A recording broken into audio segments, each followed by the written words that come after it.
Bismillahirrahmanirrahim. Alhamdulillahirabbil alamin wassalatu wassalamu ala asyrofil anbiya wal mursalin Muhammadin wa ala alihi wa sahbihi ajmain.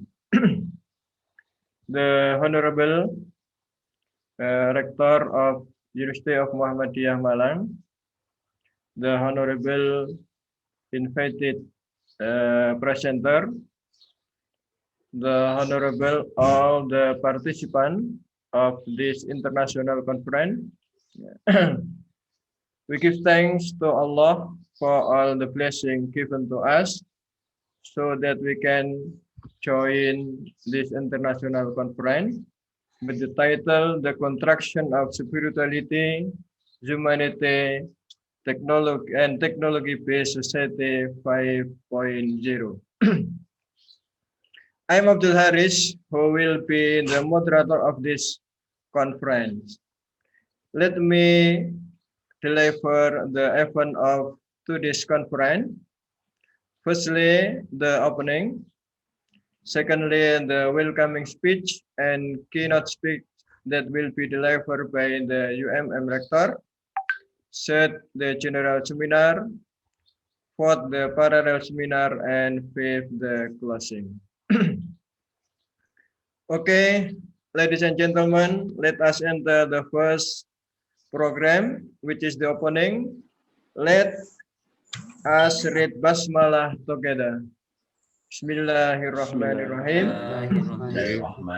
And then we move to the second program, the welcoming speech and the keynote speech that will be delivered by the UMM Rector, Associate Professor Dr. Fauzan. The time is for him.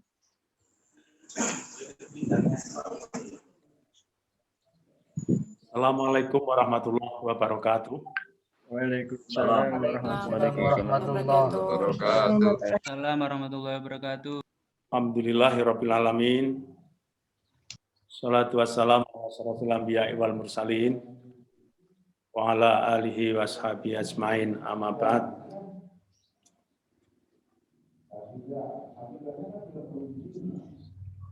Pertama-tama, marilah kita panjatkan rasa syukur kehadirat Allah Subhanahu wa taala.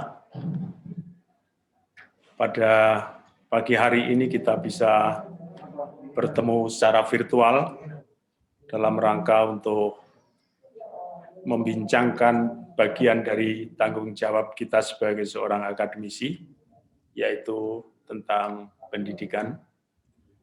Namun sebelum itu saya ingin menyapa dulu special guest from Malaysia, Mr. Muhammad Yamin. Thank you very much. And Mr. Dr. Muhammad Amin from Singapore. And Mr. Dr. Muhammad Zain Musa from Kamboja, and Mrs. Dr. Suraya from Thailand,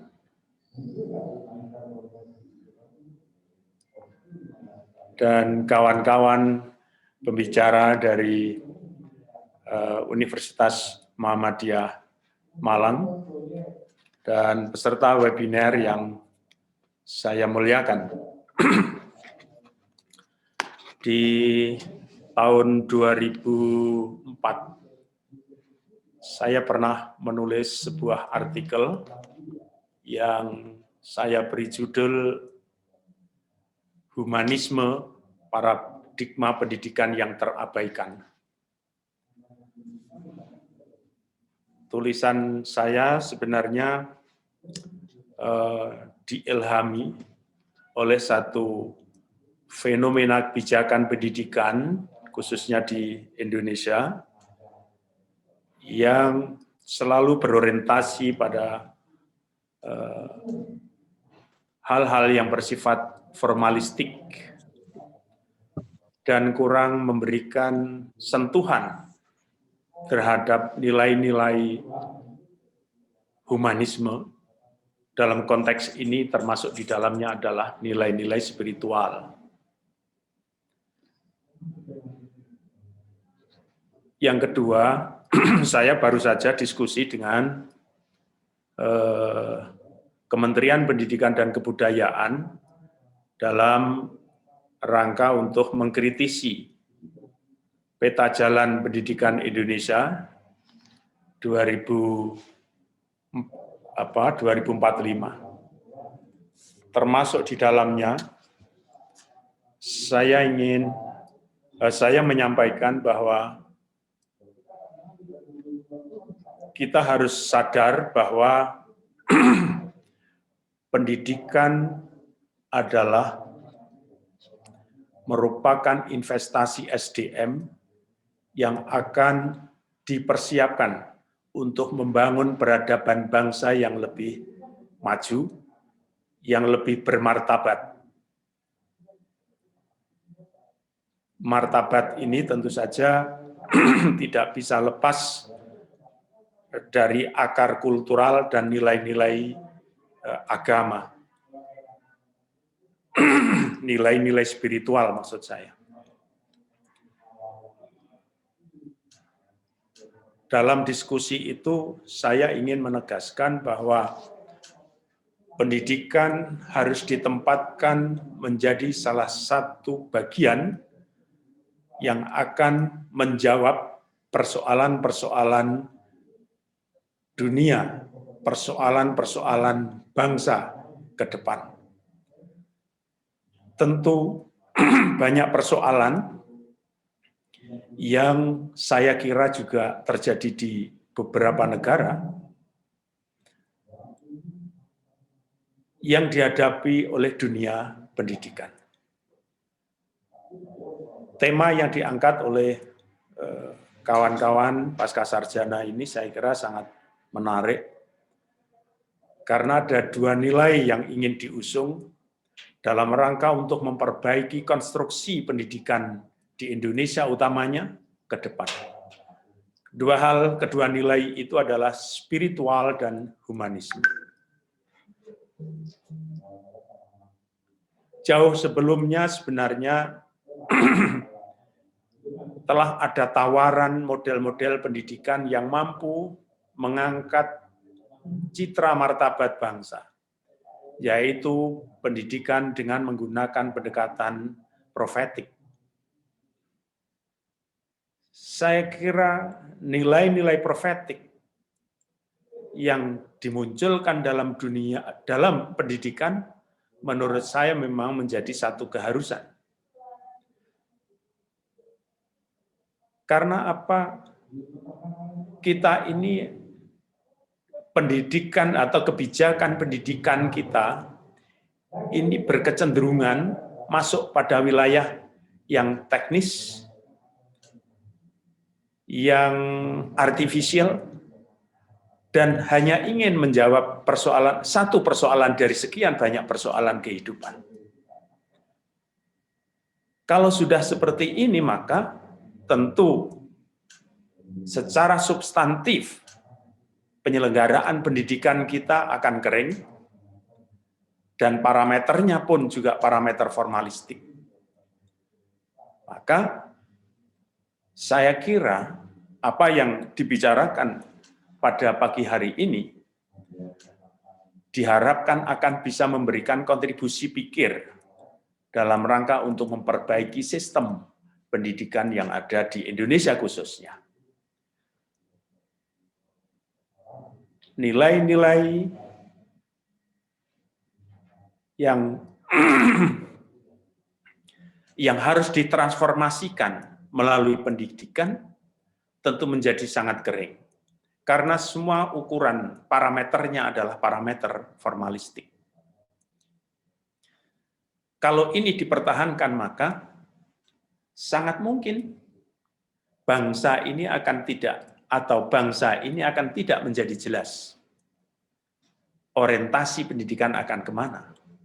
Padahal pendidikan hadir di negeri ini, di dunia ini, pada hakikatnya adalah litukhrijan nas minadz zulumati ilan nur, yaitu mengeluarkan manusia dari kungkungan kebodohan, dari kungkungan tidak beradab, ilan nur menjadi lebih beradab, lebih bermartabat.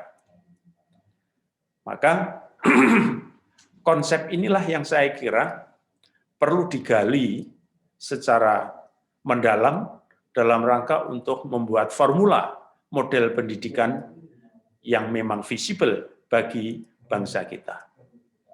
Yang terakhir, tentu saya menyampaikan terima kasih pada kawan-kawan Pak Direktur Pascasarjana, Prof. Inam, dan kawan-kawan yang telah menyelenggarakan webinar ini, dan mudah-mudahan iklim akademik di musim pandemi saat ini terus tidak akan mengurangi semangat dalam rangka untuk membangun wawasan akademik ke depan.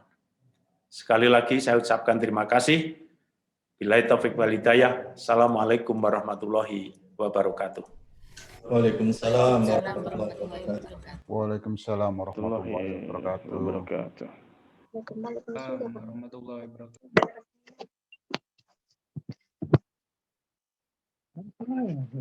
Ada.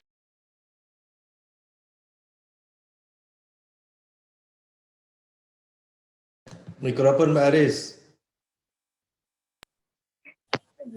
Okay, thank you for Pak Rektor, Associate Professor Dr. Fauzan for his welcoming speech and keynote speech. And we now move to the third event, namely the seminar. We invite speakers from Kamboja,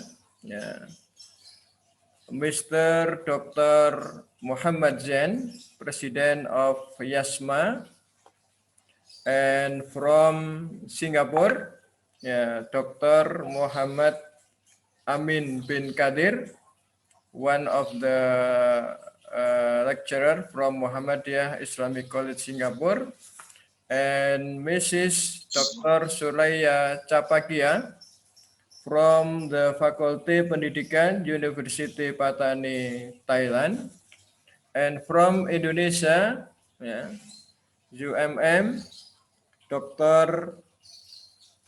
Abdulkadir and Dr. Estu Widodo. Ladies and gentlemen, our topic today is about the contraction of spirituality, humanity, and technology-based society 5.0. As we know that the concept of society 5.0 was initiated by Japan in order to respond to the development of Industrial Revolution 4.0, which is very precise. This concept wants to make people's life better and more prosperous in line with the technological development that come disruption in various fields. Then, how we do will reach the social life order, which is not only based on humanity and technology, but also place spirituality as its basis. This topic is we'll discuss in this discussion, in this session. So I would like to invite firstly Dr. Muhammad Zain Musa to present his article. The time for you, the time is 20 minutes. Thank you for Dr. Muhammad Zain Musa.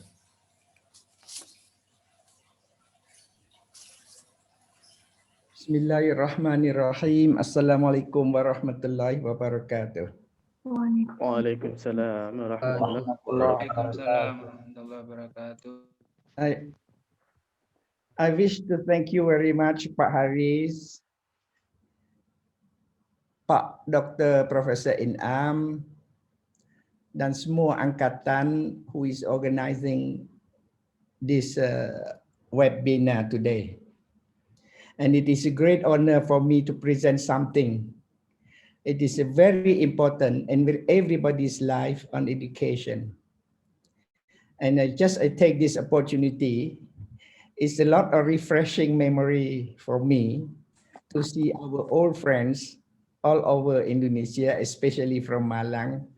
But so unfortunately, at this moment in time, we can see your face, each one's face, only through this online, daring. I just learned this word daring, alhamdulillah, recently. Okay, let me share the screen first before I continue further. Okay, share screen. Yeah, I hope everybody can see it. Yes. Now, on this topic of education in Cambodia, and for your information, this topic is very dear to me. Because all my life, starting from the age of 19, I have been involved in teaching in whatever form. Earlier on, when I was 19, I was teaching as a part-time job in one of the secondary schools in Phnom Penh city. And when I came over to Malaysia, right away after my graduation, I started teaching in the Institute of Technology Mara. Now it's UITM, University Technology Mara, and continue my studies, which I had to mention here. My first degree was in physics. Then I turned it into history, because for one reason, and it is very important, it was advised by my adopted father, who is a social scientist, that this only one field that you can know yourself is history. And sure to his word, I did it, and I know a lot about myself and the Champa community. Just for your information, I just said just now that I've been a historian. I might call myself a historian. It's a big word, but what I'm going to present here is from the historical point of view of the education in Cambodia, starting from the early time. And then we'll go through the various sections of education in Cambodia, and when come to the conclusion, we will see what I have come up with. And as we all know, that Cambodia has a very long history. We didn't know in terms of education, but it has been found all over Cambodia, from the present-day southern of Phnom Penh capital city, and later in the Siem Reap, the Angkor area, and go further into the eastern part of Thailand today. And if you go east, in the section of Delta, Mekong River, which is now part of Vietnam, so many inscriptions has been found. And the first one, it was in the 7th century. And it keep on producing. My records from my reading that there are some 1,200 inscriptions across the ancient Khmer Empire. In the next 2 slides, I show you just the map for nostalgia purposes, inshallah. And then you see from 1802 to 1431, during 6 centuries, Cambodia has produced thousands of inscriptions. How it could be done without education?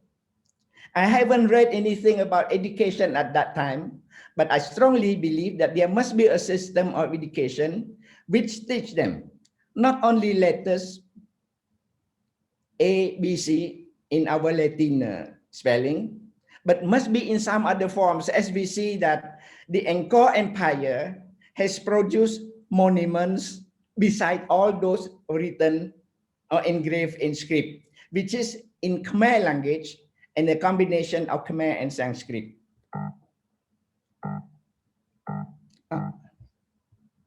How to go to, okay. Now let's go to education system in Cambodia. It is for information. Cambodia is a Buddhist country. So I'm going to divide my talk into 3 sections. One is the Buddhist education. And secondly, for a Muslim community, which is a minority, but it's a very important community in Cambodia or in the long history of Cambodia, starting especially from the 15th century. So there is another system of education for Muslim, which is called Islamic system of education. And the most important one, of course, is the national system of education. And in the Buddhist education system, it was done in the pagoda, that is the Buddhist temple, which in Khmer, we call it what? VAT. And everybody knows, I believe, the terms are Angka what?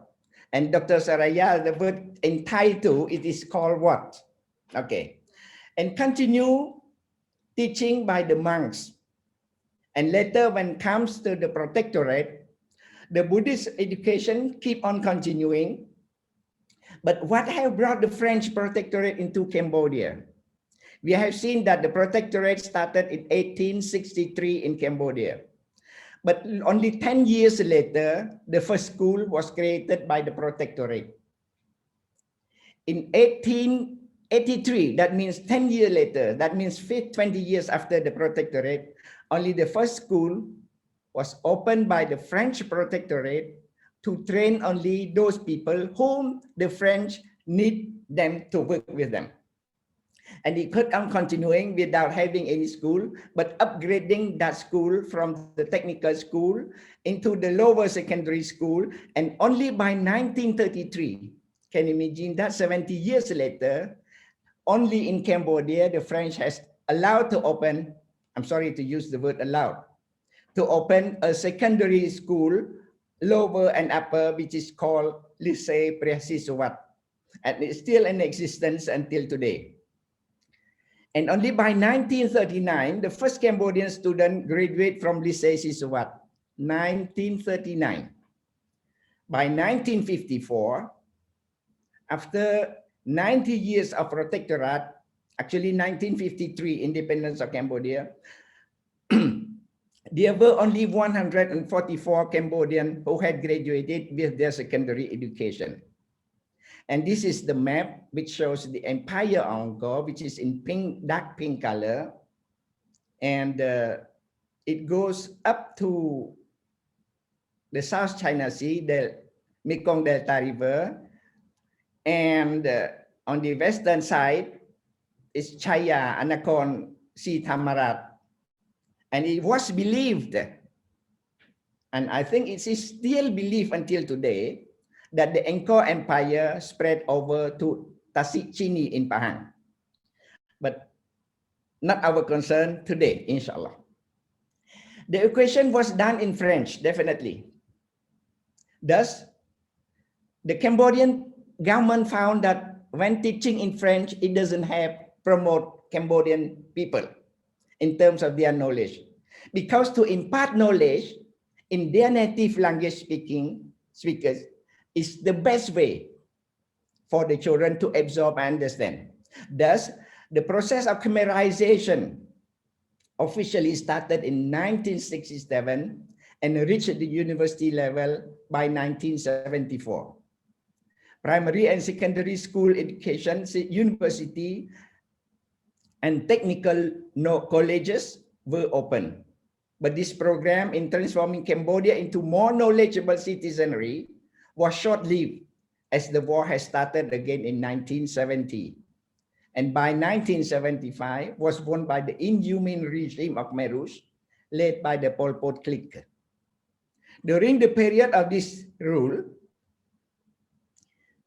1975 to 1979, 3 years over, all modern infrastructure, finance, healthcare, and most important, the whole education system were completely destroyed. Almost all learned monks for Buddhists, ustads for Islam, and teachers for general national education were killed. By January 7, 1979, it was a historical day for Cambodians. With the help of Vietnamese army, Pol Pot was toppled and the new government was found. Schools were gradually opened, and among them, the Buddhist education system was newly reformed.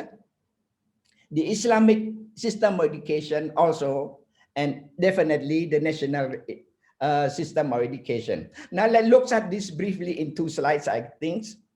It has been known that Buddhism has arrived in Cambodia in the 3rd century BC, followed by Hinduism, which arrived around the 1st century BC. When the Khmer Empire came to power, Hinduism remained the dominating religion, but slowly Buddhism regained dominance until the present day Cambodia. Theravada Buddhist school is the dominant branch, though there are a small number of followers who adhere to Mahayana Buddhism, Theravada or Cholyana. Buddhism is the state religion even today. The early Buddhist education centered in pagodas or wat, where the boys only were allowed to go and study there, and they were taught mainly to read, to write Khmer beside the teaching of Buddhism.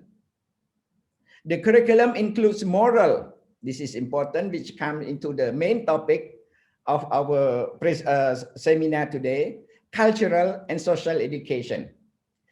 It is here in the Wat that the Khmer culture and language was preserved and transmitted from generation to generation. Here is a picture from Kampong Cham province, my province. The school, and you have seen the 2 civilian or the civilian dressed people. They are not monks, but they are Buddhists too. During the French protectorate, it is the Wat where almost all the Khmer children were sent for their education. And there are 2 types of Buddhist school, the Thamma Vinaya and the Pali school. The Thamma Vinaya school system provides a 3-year program. The Pali schools too provide a 3-year elementary education. The curriculum is to study Pali, Buddhist doctrine, Khmer, and some modern education subjects such as mathematics, Cambodian history and geography, science, hygiene, civics, and agriculture. Anywhere you go, there's a civics. And these modern subjects, they were not taught in Thamma Vinaya school. Students could compete for the entrance into Buddhist lycée, that is upper secondary school. And by 1933, a Buddhist secondary school was created. 1933. Graduates from both Thamma Vinaya and Bali school could sit for the entrance examination into the Buddhist university. The university program is a 4-year program. And here is one of the famous Buddhist university, which is named after the King Norodom Sihanouk. Okay, Buddhist Institute formed in 1930. Institute is very important and is very active until today. The Institute has several commissions: folklore, Tripitaka, dictionary commission. Now, there is one dictionary published by this institute, and it is a big reference for the Cambodian nation now. And the dictionary is popularly known as Mdachunat Dictionary. Buddhist education is under the authority of Ministry of Cult and Religious Affairs. It's not under the Ministry of Education. In 2012, I have some statistics here. There are some 700 Buddhist primary schools, some 35 junior high schools, 17 senior high school, and 5 Buddhist universities. And presently, it can be a joke or can be a serious consideration. There are so many monks studying in so many universities in Cambodia as well in Thailand.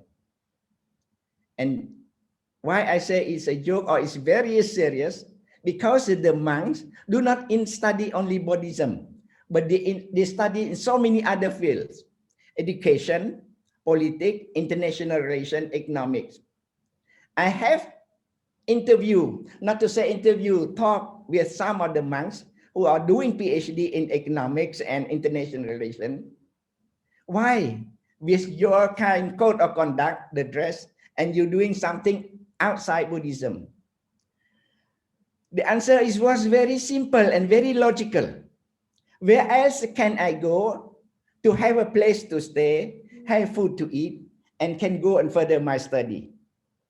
As we all know, the monks stay in pagoda in Wat.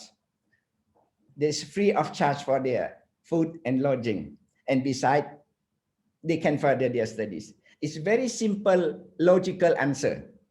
That means, in another word, the Cambodian Buddhist people are also eager to learn so many things. Is what's happening around us.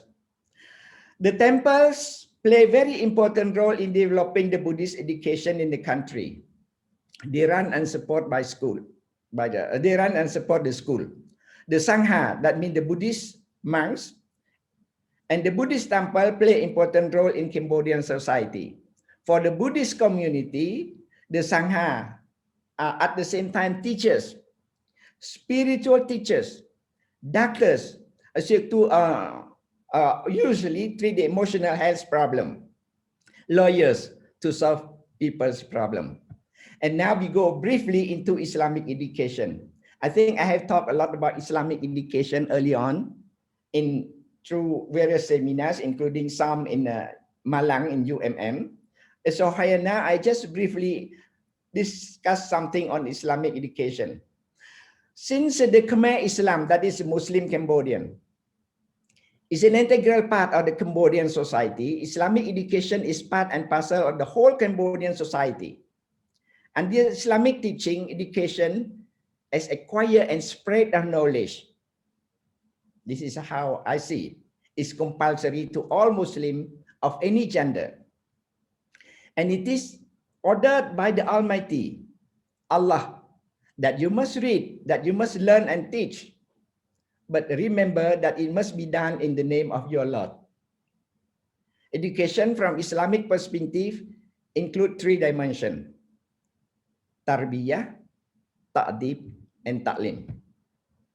Since the early time, the Islamic education is done through homeschooling by the more knowledgeable to the younger generation. And this is very important in terms of international relation between the Malay in this peninsula, atau Nusantara, let me call it. And since the arrival of the Malay, the concept of pondok was brought over. Teachers taught in their houses or masjid or suraus. It was the same when Indochina was under the French colonial. And since 1993, only recently, that Cambodia Islamic education is better organized by the young Cham refugee in Malaysia in the 1970s, including myself. Many of them who went to study in various universities in Malaysia, Saudi Arabia, Egypt, and Libya. Once they had the opportunity since 1993, they went back to Cambodia to open schools, especially in their own village of origin. And this is very important. Type of Islamic schools in Cambodia are the Quranic basic one, Tafiz school, madrasah, which is more developed. And since 2012, the integrated school, which has started by the Sepama, our school. Since August 1915, the Mufti's office enlisted some 1,500 salaried Islamic teachers. Most of them have vast knowledge of Islam, but are not trained teachers.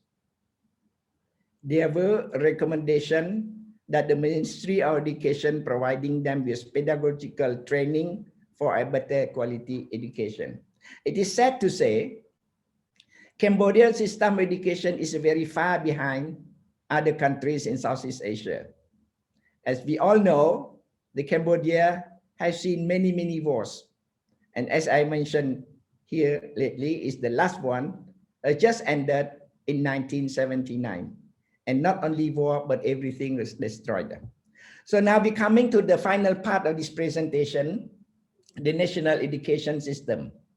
After the Khmer Rouge was toppled in January 1979, the national education as well as the Wat and Madrasah education were making a slow recovery.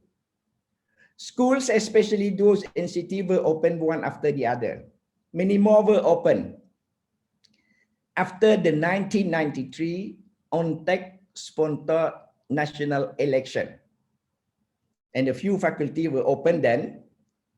One of them is the medical faculty and pharmacy.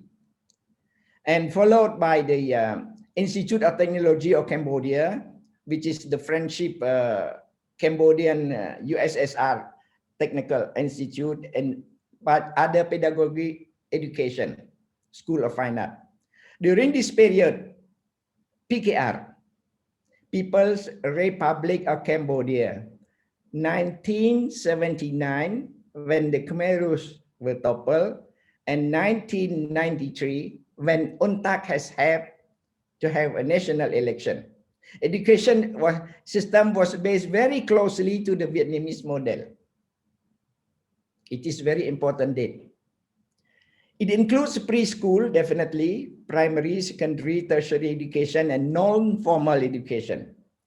The educational system, both public and private, is under the Ministry of Education, Youth and Sport. Primary education is a 6 years program, and it is compulsory for children of 6 years of age to be sent to the school. There is no examination upon completion of primary education. And the secondary education is also a 6 years program, but divided by 2, the lower and upper secondary education. The lower education, which is called the Anu Vidyalai, is a 3-year program from grade 7 to grade 9. And there is examination upon completing the grade 9. From this on, that means grade 10 and upward, the education is no more compulsory for any children Cambodia or Cambodia. Those who are successful in their grade 9 national examination will go to Vidyalai, the upper secondary school, for only another 3 grades up to grade 12. Now the education is divided in 2 streams, the science and social science stream. The 12th grade examination has 7 subjects for both science and social science stream. The medium of instruction is Khmer all the way in primary and secondary education.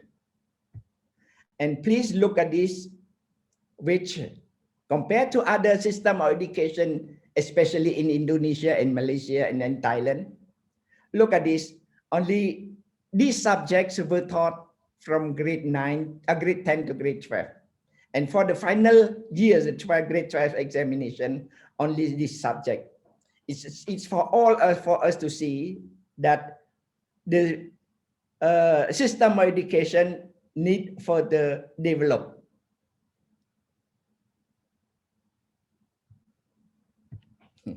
The largest university is the Royal Phnom Penh University.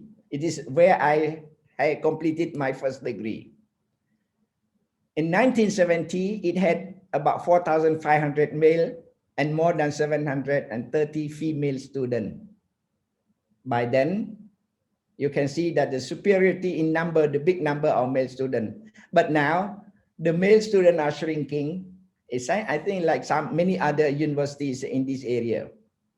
And in 2010-11, Cambodian tertiary enroll rate was only 10%, some 200,000, which is very low when compared to other nations. And there are some 21 public university and 40 private university. There is also a system accreditation committee of Cambodia. The research culture, research as what we are doing now, is not yet in place, but gaining strength through research grant program and regional cooperation. In this case, YASMA, the Yayasan Musa Asia, provides a helping hand to researchers from Indonesia and Malaysia universities by providing them guide and translators so far, which to YASMA is an enormous contribution to them and to the Cambodian nation. A number of key policy action, including the research policy master plan, the royal decree on professor ranking, which I have been involved in very short period of time, and the higher education vision in 2030. The major challenge for the coming years is to address the need of the labor market in terms of skills and critical thinking ability. Very important. Now I'm coming to the conclusion. There is a significant number of private schools and universities in Cambodia. built and funded mostly by overseas supporters, individual and institution, NGOs. The royal government of Cambodia recognized the role played by these NGOs as significant education development in the kingdom. It was quoted that the Ministry of Education, Youth and Sport is, or was, in fact, it was in 2011, was on public record as saying that the input of these NGOs is an integral part of the education strategy, and that without the NGOs, the government would not be able to reach its destination targets. YASMA, like many other Cambodian NGOs, is assisted by many organizations like the AMCA in its education development, in cooperation with many other institutions, Cambodian, Malaysian, Indonesian, or Thai, to provide training and other assistance to develop the YASMA academic goals for the young Cambodian. My special thanks to Professor Dr. Inam in this case.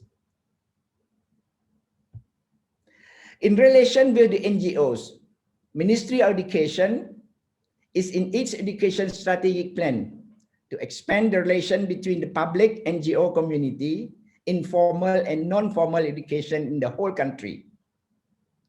In 2012 and 13, the ministry rolled out a registration process. It's a very important date, 12-13, designed to integrate NGO into the overall education frameworks and to ensure NGO meet the standards of teaching quality, physical environment, and governance. It's a very important point. It's being carried out by the national education system. By so doing, the government hopes to have the means for some government leverage or control over this sector, as well as clearer means of gathering relevant statistical information. Yes, definitely the role of government. You cannot let a free hand to roll anything which of national interest. Gathering relevant statistical information. Only the future can tell how the close relationship between the NGOs and the state in both formal and non-formal education can bring about the success to the education system.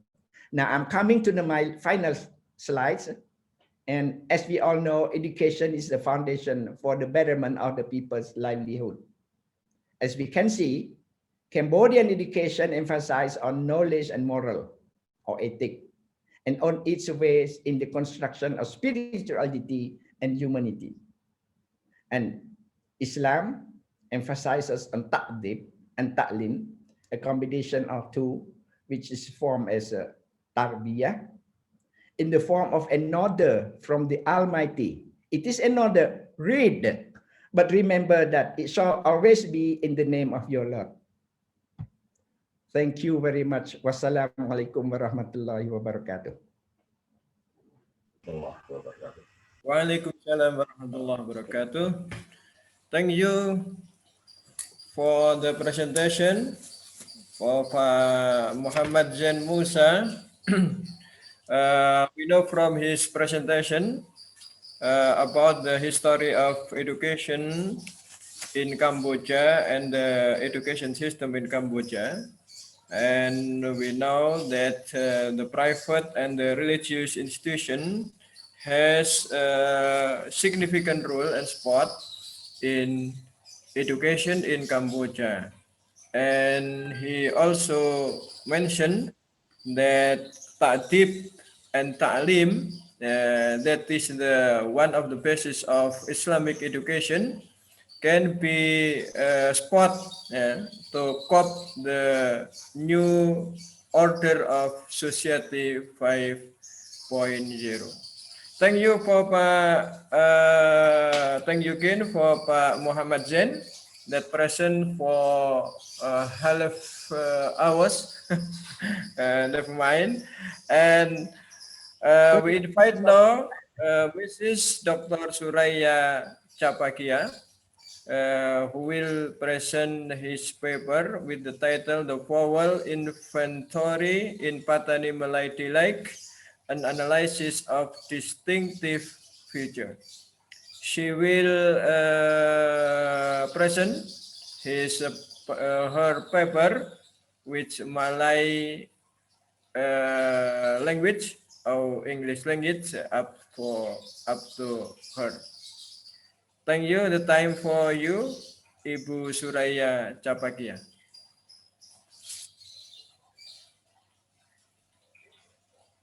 Okay, we waiting Suraya. I invite Mr. Dr. Muhammad Amir Bin Kadir. Yeah, he is one of lecturer in Muhammadiyah Islamic College, Singapore. He will present his paper with the title Perspective on Problem Solving in Singapore Education System in the Era of Technology. The time for you, Mr. Dr. Muhammad Amir Bin Kadir, your time is like Pak Muhammad Zain. Yeah. Okay. Bismillahirrahmanirrahim. Assalamualaikum warahmatullahi wabarakatuh. So I learned 20 minutes, or according to Professor Zain, half an hour. So okay, I try to constrain within the 20 minutes thing given to me. Okay, I as much as I would like to share. Okay, but I think to abide by the organizers ruling, I will stick to within 20 minutes, inshallah. Alhamdulillah rabbil alamin wassalatu wassalamu ala asyrafil anbiya'i wal mursalin sayyidina Muhammadin wa ala alihi wa sahbihi ajma'in. Wa bishrah li sadri wa yassir li amri wa hlul 'uqdatam min lisani yafqahu qawli. Alhamdulillah, first and foremost, let us all have taqwa towards Allah Subhanahu wa ta'ala by obeying all his commands and avoiding all his prohibitions. May Allah accept our efforts in seeking his knowledge and bestow us his blessing upon us. Amin, inshallah. First and foremost, I would like to thank Professor Niam as the lead in organizing this international conference. And I would like to thank to our moderator, Dr. Abdulkadir, our Honorable Rector of University of Muhammadiyah Malang, Associate Professor Dr. Muhammad Fauzan, distinguished guests and participants. For today's sessions, I will be talking, I will pull up my slide, okay.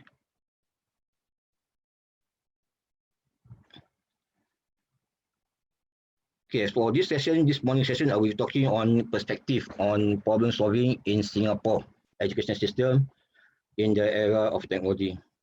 So this perspective of mine is purely based on my observations and somehow rather directly or indirectly my involvement in the Singapore education system.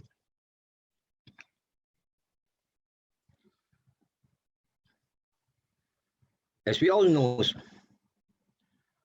Singapore has established its desired outcome for every student completing its formal education should attain a good sense of self-awareness, a sound moral compass, and the necessary skills and knowledge to take on the future.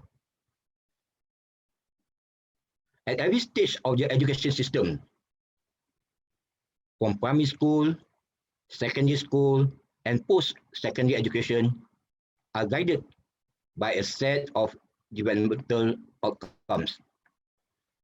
So these outcomes are to be a confident person, self-directed learners, active contributors, and concerned citizens. Being a confident person in which every student should attain after they complete their formal education systems is that to have a strong sense of right and wrong, is adaptable and resilient, knows himself, is discerning in judgment, and thinks independently and critically, which will be my focus in this session, and communicates effectively. Aside from that, being a self-directed learner who takes responsibility for his own learning, who questions, reflects, and perseveres in the pursuit of learning. Also, to be an active contributor who is able to work effectively in teams, exercise initiative, takes calculated risk, is innovative, and strives for excellence, and a concerned citizen who is rooted to Singapore, has a strong civic consciousness, is informed, and takes an active role in bettering the life of others around him.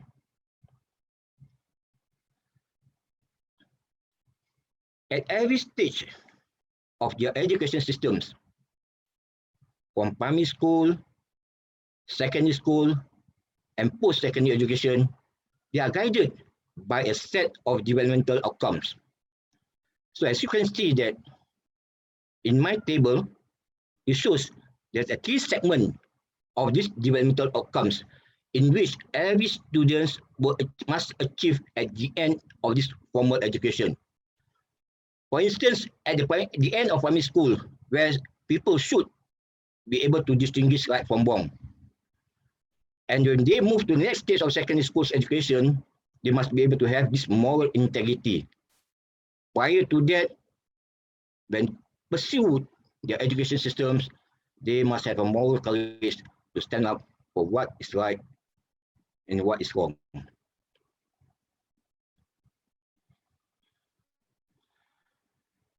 Singapore has an exciting and tested education system with continuous effort to guide its students to achieve good results. Having good infrastructure, such as good schools, as what the former Minister of Education says that in Singapore, every school is a good school. So meaning, we don't distinguish schools between good schools and bad schools. So this propagate to show that every school is a good school, to show that their commitment towards to ensure that every school has been created as such that parents, when they send just the child to every school, there's no need for them to choose any school because every school is a good school. And on top of that, they have this versatile school leadership, which consists of key personnel, for instance, like principal of a school. And the selection of this school principal for in Singapore case, I think, from what I know, was a very rigorous process in which they really choose caliber principal to take the lead in every school. And best teacher in various schools is the strength of the Singapore education system.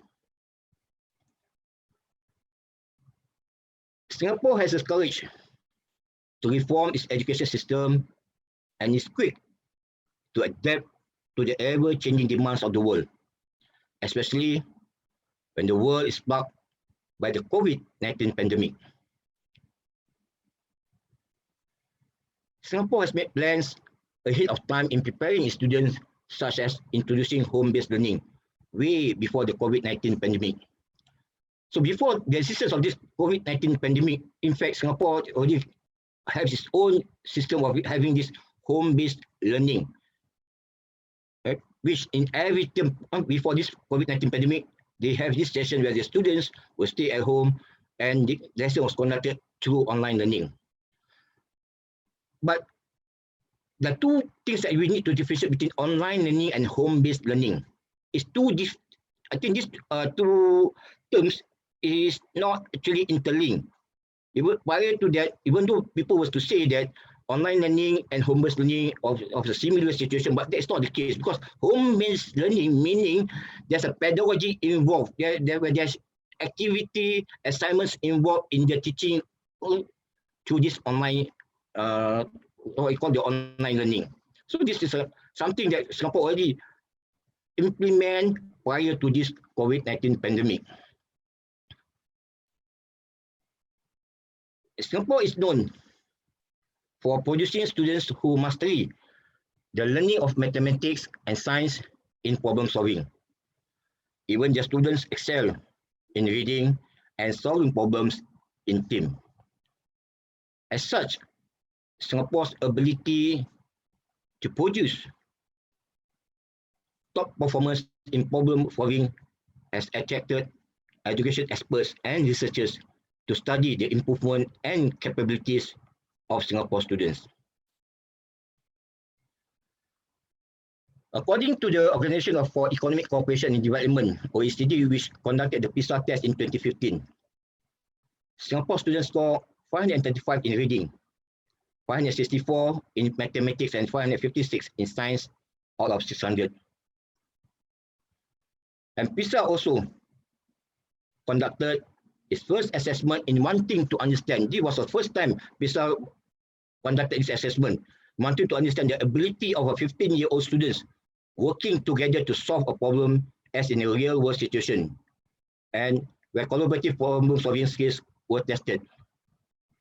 So in 2015, as you can see, from this table, which I only select the top 10 countries for our comparison purpose. But I think one thing that I think interesting that for us to wonder and for us to perhaps to pursue this research as to why is that, as you can see that the mean score of girls here as compared, if you were to look at this mean score of all these girls from these top 10 countries as compared to the boys, they are relatively high. I think this requires further research and for those who are interested to know, to make comparative studies as to compare why that the girls have high IQ as compared to the boys. In PISA 2018, OECD announced its finding on the 22nd October 2020. The assessment that was done on 15-year-old students focuses on their proficiency in reading, mathematics, science, and innovative domain. That is the global competence and on students' well-being. I think the competence test, Singapore students score 549 in reading, 569 in mathematics, and 551 in science. There's a slight drop in science from 556 in 2015 as compared to 2018 is because on the test requirement that has been performed. Because I think this time around, the number of students that they gather to conduct this test was quite relatively higher as compared in 2015. About 46%, despite that, as you can see that about 46% of Singapore students who took the Global Competency Proficiency Test in 2018 achieved highest proficiency at level 4 and 5. And in relation to the 27 education system, which participated in the assessment with an average of 14%, Singapore has the highest proportions. According to Singapore Ministry of Education, as it says, at these provinces levels, our students show a strong ability to identify and analyze different perspectives, evaluate information to differentiate between biased and unbiased sources, assess situations, and make connections across multiple activities within the problem. I guess this is a strong statement that came out from the Singapore Ministry of Education as to why that their students able to achieve better as compared to other countries. My guess is that these proficiency components possessed by Singapore students shows their ability in critical thinking and thinking processes. They are able to distinguish between facts and knowledge and collaborate and communications. This is certainly not the result of a coincidence learning, but it's designed to create an environment and learning that leads to problem-solving skills as can be seen in their developmental outcomes. So earlier on, I've mentioned about these developmental outcomes as to why is that Singapore students are able to achieve higher scores. As you can see that from the primary school to secondary schools, There's a continuity curriculum. There's no disintegration between each curriculum from primary school and the secondary school and moving forward towards the post-secondary education. So there's always a continuity as to what they want to achieve. So there's no integration between these two components, between primary school learning and secondary school learning.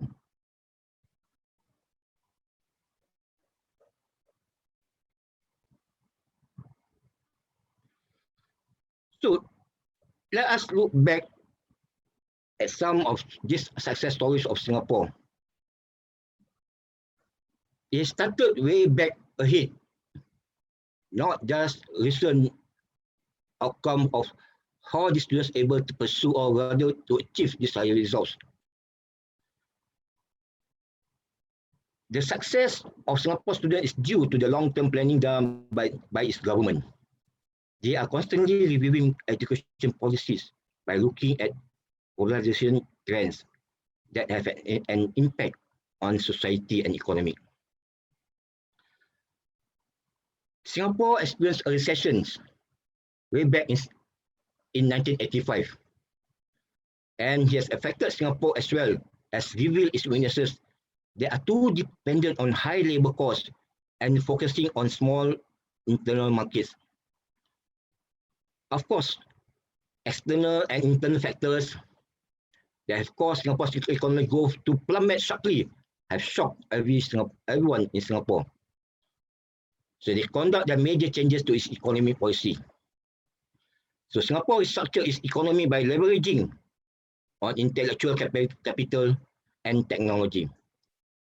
After restructuring the new economy, major change was then conducted in Singapore's education system, which at that time was already effective. So Singapore began building schools specifically for its academic weak students at that point in time. Changes to the curriculum occur by focusing on activities and being student-centered.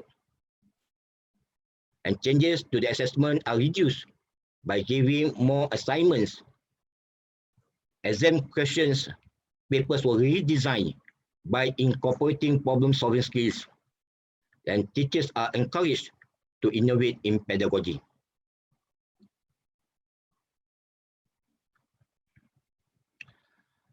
Former Prime Minister Goh Chok Tong launched a Thinking Schools Learning Nation in 1997. It aims to encourage students to see that the educational process is a long way in developing creative thinking skills and passion for learning. So Thinking Schools and Learning Nation is an extension of Singapore's economic resilience towards a knowledge-based economy. The outcome of this visionary statement is to produce a thinking and inquiry-based workforce whom credible enough to make sound judgment, a united citizen, and are committed in lifelong learning. At the opening of the 7th International Conference on Thinking, former Prime Minister Goh Chok Tong stated, "We do not even know what these problems will be, let alone be able to provide the answers and solutions to them. But we must ensure that our young can think for themselves, so that the next generation can find their own solutions to whatever new problems they may face." I guess these vision statements shows a kind of leaders that Singapore have. The world is full of uncertainties. Our students cannot just rely on textbooks alone. What they learn in schools, they are unable to get an answers when they start to work in the real world. So they must be able to have this critical thinking process. They must be equipped with these necessary skills. The landscape of education is constantly changing dynamically. Making predictions in the future remains subjective. But this does not mean that we cannot anticipate by taking action, by equipping our students with appropriate skills like problem solving, critical thinking, innovative, and others. The way we perceive education is not just overloading the students with information, but rather to nourish or to bring them up. And this goes back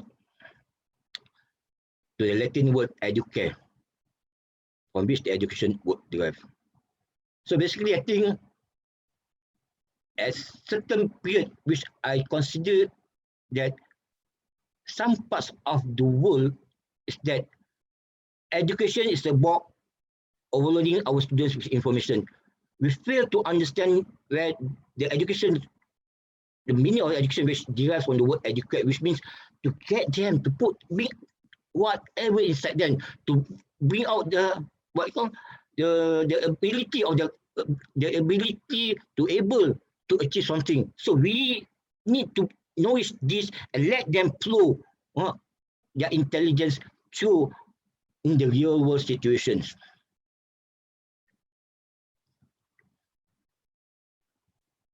Since the change in education policy in 1997, when we have this thinking school, learning nation, Singapore has transformed again its classroom teaching by adapting to the syllabus, not relying on memorization, and innovate teaching methods that involve students' readiness to face the real world with a new concept: teach less, learn more. This teach less, learn more actually, in which there's a reduction in the syllabus, where teachers and students have more space to engage in the real world learning. So this concept of teach less, learn more was first introduced by Singapore Prime Minister Lee Hsien Loong, which is current Prime Minister. He aims to overcome the challenge of transforming classroom practice. I quote what he has said. According to Singapore Prime Minister Lee Hsien Loong, he says that, in fact, I think we should cut down on some of this syllabus. It would mean less pressure on the kids, a bit less work learning, more space for them to explore and discover their talents, and also for more space for teachers to think, to reflect, to find ways to bring out the best in their students, and to deliver quality results. We got to teach less to our students so that they will learn more. Grades are important. Don't forget to pass your exams. But grades are not the only thing in life.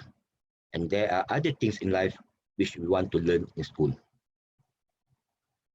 So this quote from what you have said, to bring out the best in their students, I guess it boils down to the etymology of education.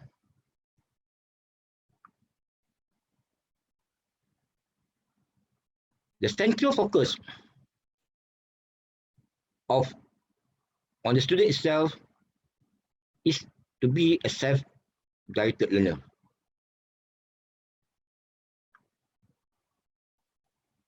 Students take ownership on their own learning.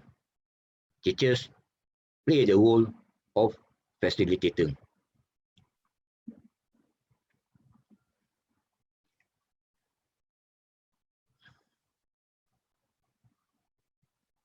The world in the last few decades has undergone rapid changes, resulting in the world of learning and education also experiencing in similar situation. Skills such as problem solving and critical thinking have existed in the last decades of education, are now increasingly prominent and becoming relevant in the management of daily life. The world today is seen to be shrinking when it comes to technology, media, and information.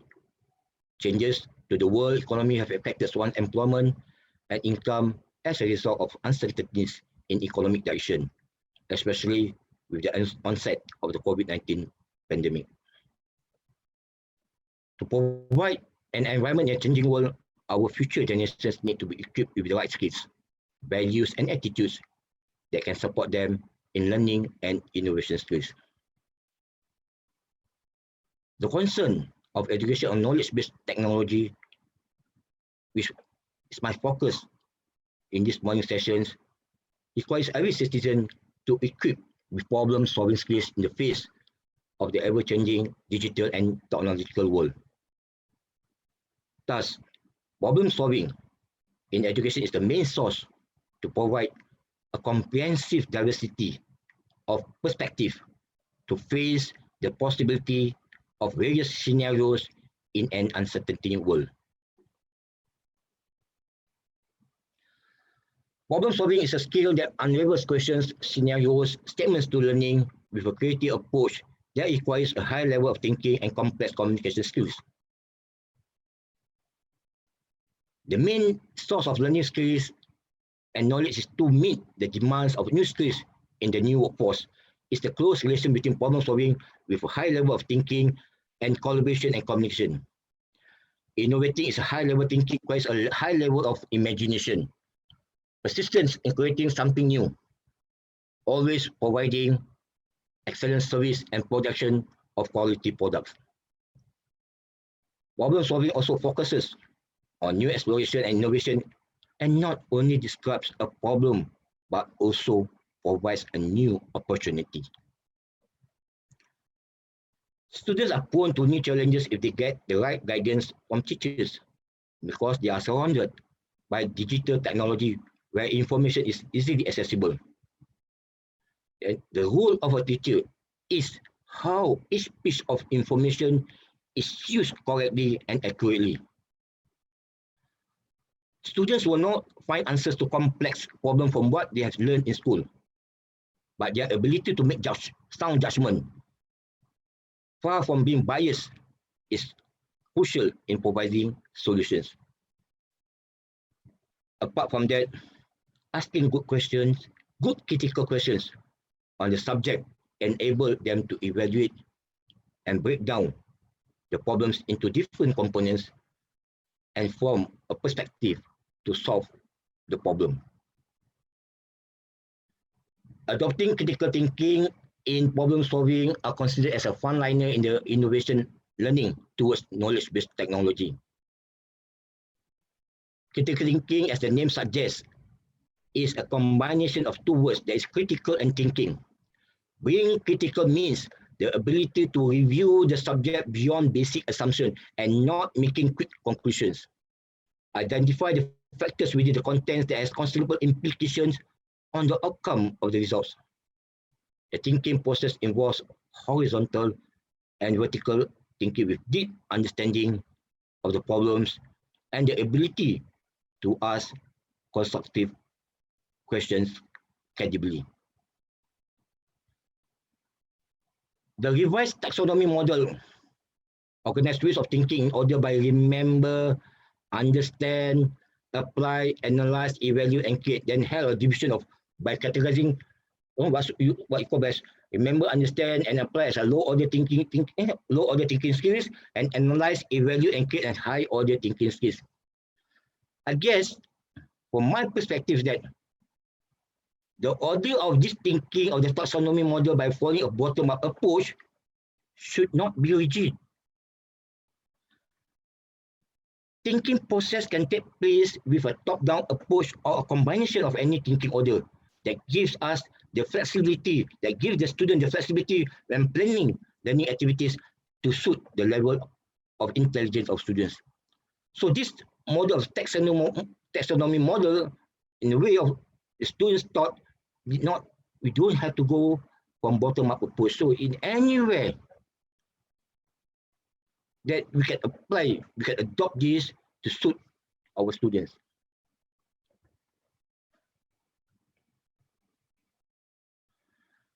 The basis of good communication for students is clear speech, reading, and writing. To encourage joint learning among students requires communication and collaborative skills. Definitely, language proficiency is important and is fundamental in developing communication and collaboration skills.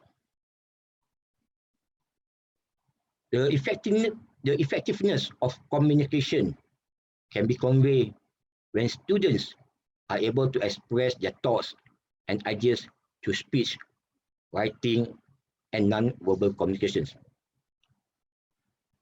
To me, sharing of opinions and ideas can be done in a different situation and conditions according to the different context, so that the students feel comfortable with the exchange of information amongst them. Students who have good ideas or opinions, but if not able to articulate their thoughts, will find his ideas distorted or unable to provide a good solution to a problem. And this certainly gives inaccurate answers and hinders the communication process. The use of communication occurs in multiple ways, depending on its purposes and the extent it was used. The use of media and technology effectively with the combination of text or sound and visuals together will engage students to learn better and understand the impact of such use in problem solving. Students using traditional approaches with a single media will be outperformed by students using multimodal design approach.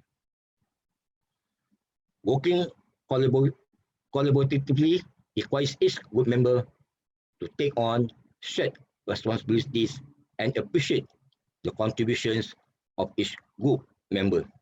Gradually, it will increase the profile of the students to be a confident learner. Misconceptions often occur when creativity is associated with intelligent students only or cannot be learned in school. Imagination and dare to dreams are the basis towards creativity possessed by all human beings. People from a variety of different backgrounds have adopted creativity and innovation in the various fields in which they venture.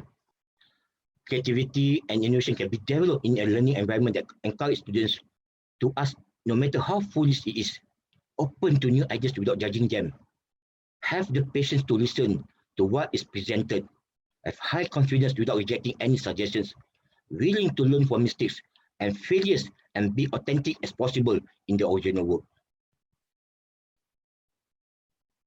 Thus, complexity which is not routine and tends to be complex, with no single answers, encourage creative and innovation thinking will lead to efficiency in learning. Educators have a responsibility to ensure that today's students are now ready to thrive in the era of digitalization and technology. The role of technology will support future learning as new initiatives emerge to pilot smart school to become future classroom beyond the four walls. Online learning such as home-based learning already taken place with the use of gadgets and devices to support educators in facilitating effective learning. As with other skills, creativity and innovation skills can be developed in a consistent learning structure imbued in the curriculum content. Students' engagement in different levels of deep learning will expose them to creative thinking in line with critical thinking in problem solving. There are various techniques to think creatively using creative idea generation methods, including design thinking, brainstorming, mind mapping, role-playing, thinking in reverse engineering, and etc. And students should be able to evaluate their ideas to make improvements and improve their creative efforts. The thinking path is usually unknown in the initial stage, as it involves exploration of ideas. Considering failure as an opportunity to learn and realize creativity and innovation is a long-term endeavor. Professional acceptance of failure is to become a part of this lifelong journey. I will end my presentation with this conclusion that Singapore considers human resources. I think in the first part of the rector, he mentioned about the investment in the human resources. As he mentioned that investasi dalam sumber daya manusia, iaitu mengajak masyarakat untuk maju dan bermartabat. I think this was a very strong statement. So Singapore considers human resources as an important asset to remain relevant in the competitive globalization. Thus, an effective education system is able to develop human capabilities optimally by equipping them with appropriate skills. In a world full of challenges and uncertainties, it is necessary to have a workforce equipped with problem-solving skills that are able to solve the problem faced or provide solutions to situations that need to be solved. Many new innovations will emerge in the future, and the willingness to respond to these challenges. So knowledge-based technology alongside with problem skills will be able to replace conventional learning for the new future workforce in the era of technology. Problem solving is not just a mastery of skills to provide solutions, but it's also an art of thinking. It evolves around the human brain that connects every question and information for the appreciation of this life with the various opportunities available for the benefit and well-being of human life. With this, I thank you. Wassalamualaikum warahmatullahi wabarakatuh. Waalaikumsalam warahmatullahi wabarakatuh. Waalaikumsalam warahmatullahi wabarakatuh. Thank you, Dr. Muhammad Amin bin Kadir, for your presentation. We know from his presentation that every government has its policy in education to face the new change in globalization. We know that Singapore government has a perspective that human resources is the important thing, the important thing to make competition in globalization era. So it's pay great attention to the education and always change their policy in education to face the new change in the education era.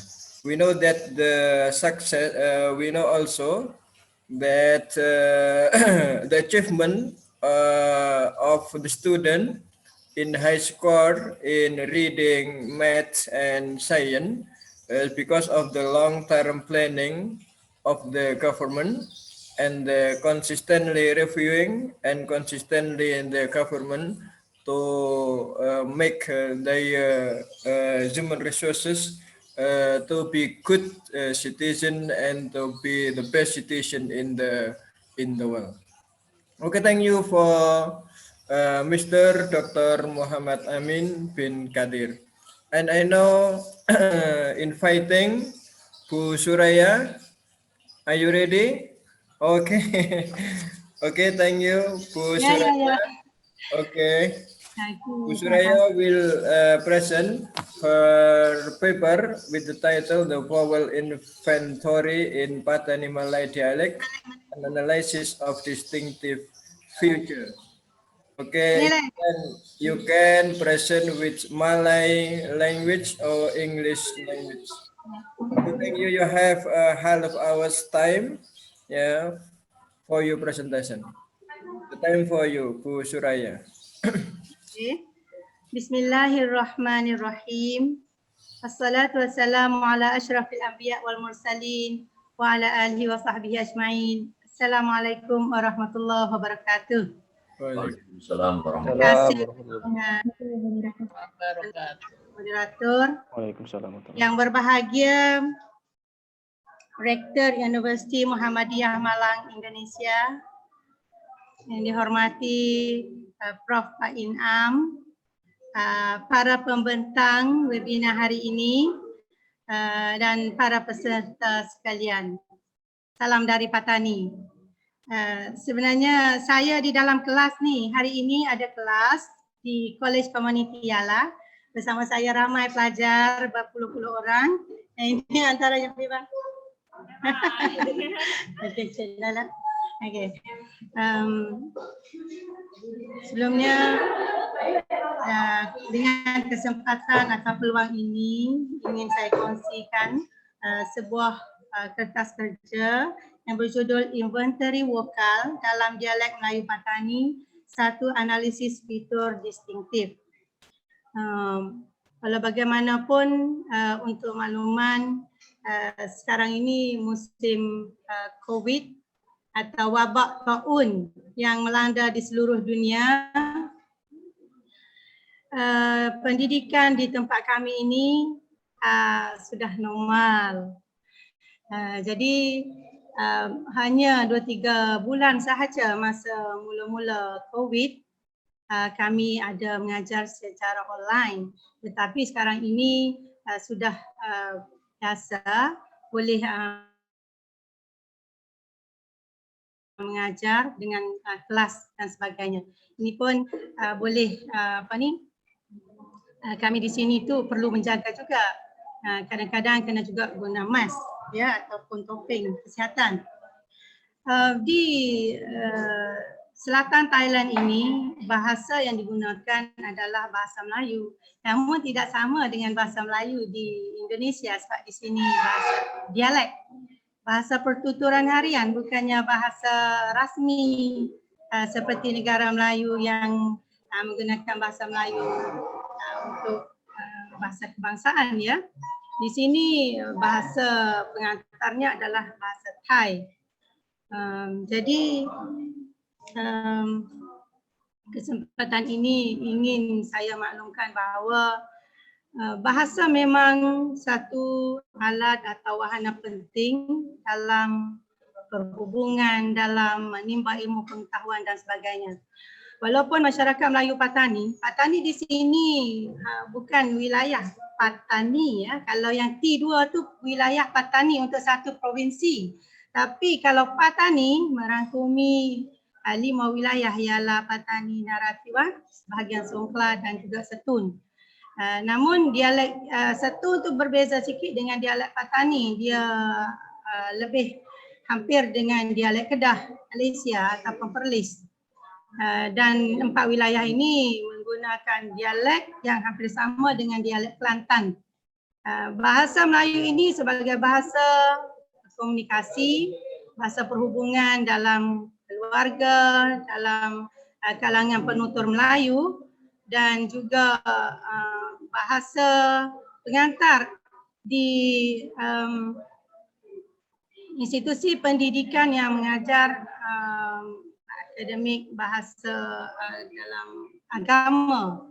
Biasanya dalam agama kami masih menggunakan bahasa Melayu. Dan institusi pendidikan di sini yang lebih kemasnya ialah di Indonesia memanggilnya tulisan Arab ya, Arab Melayu.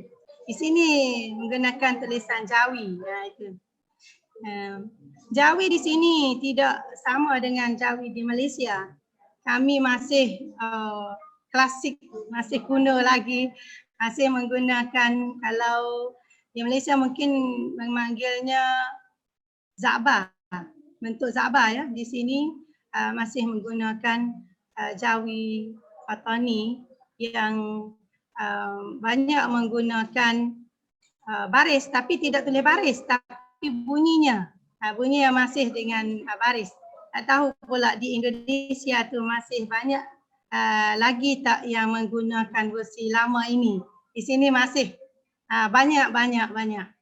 Kalau guna kaedah Jawi dari Malaysia, orang petani dia rasa pelik, dia rasa kurang mesra sebab banyak menggunakan huruf saksi atau vokal, banyak vokal ya.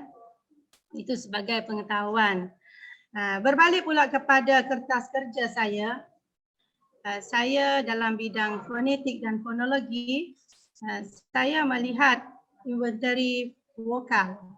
Sebab vokal ni penting dalam menghasilkan bunyi bahasa ya. Setiap perkataan kalau tidak ada vokal, tidak boleh nak membunyikan sesuatu perkataan atau suku kata.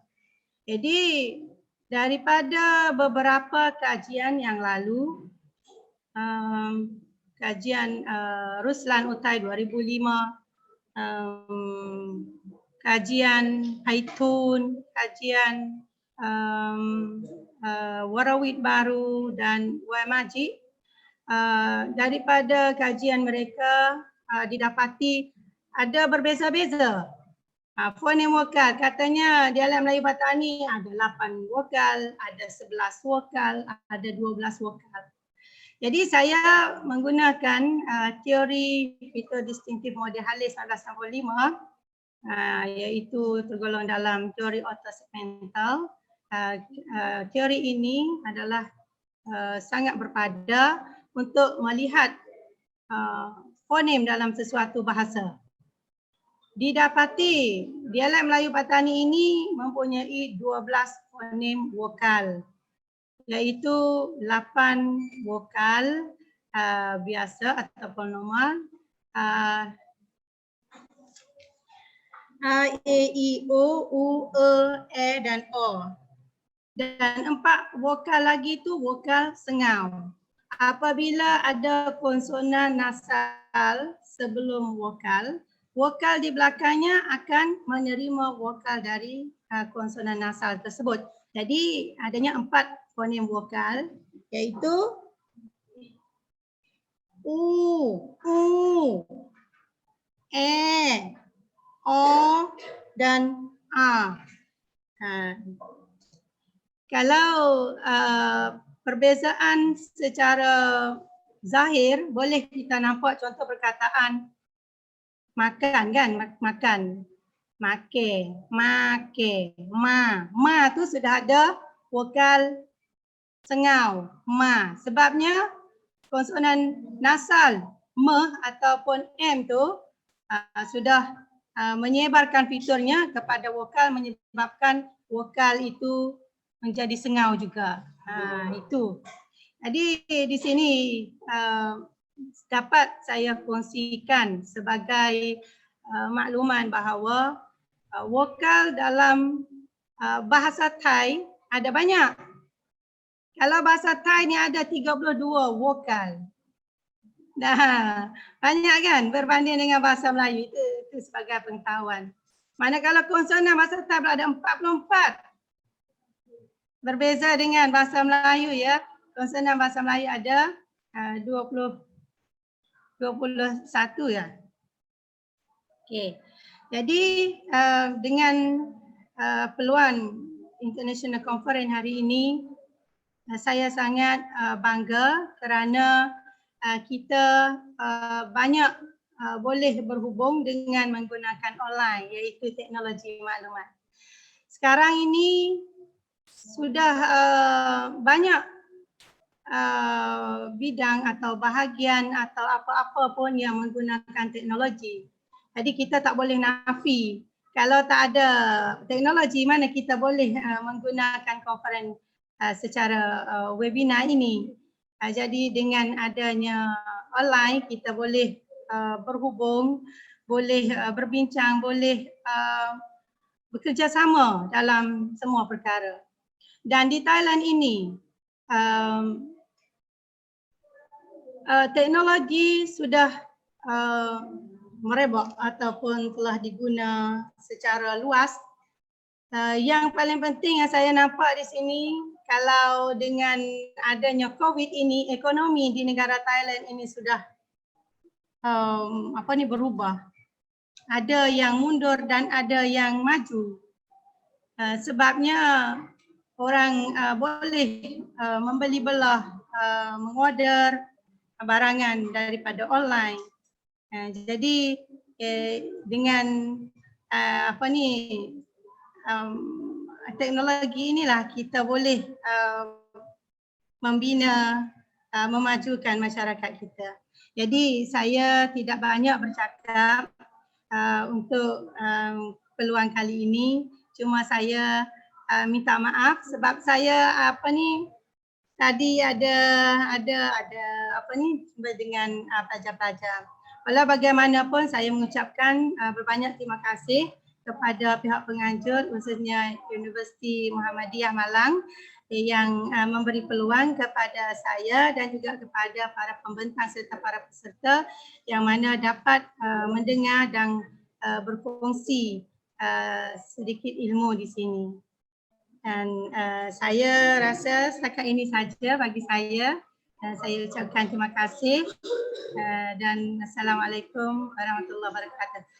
Kepada yang kalau ada peluang, kami Universiti Fatani ini sedia mengucapkan selamat datang kepada semua tetamu dari alam Melayu dan juga semua yang ada di ruang ini dalam webinar ini ya.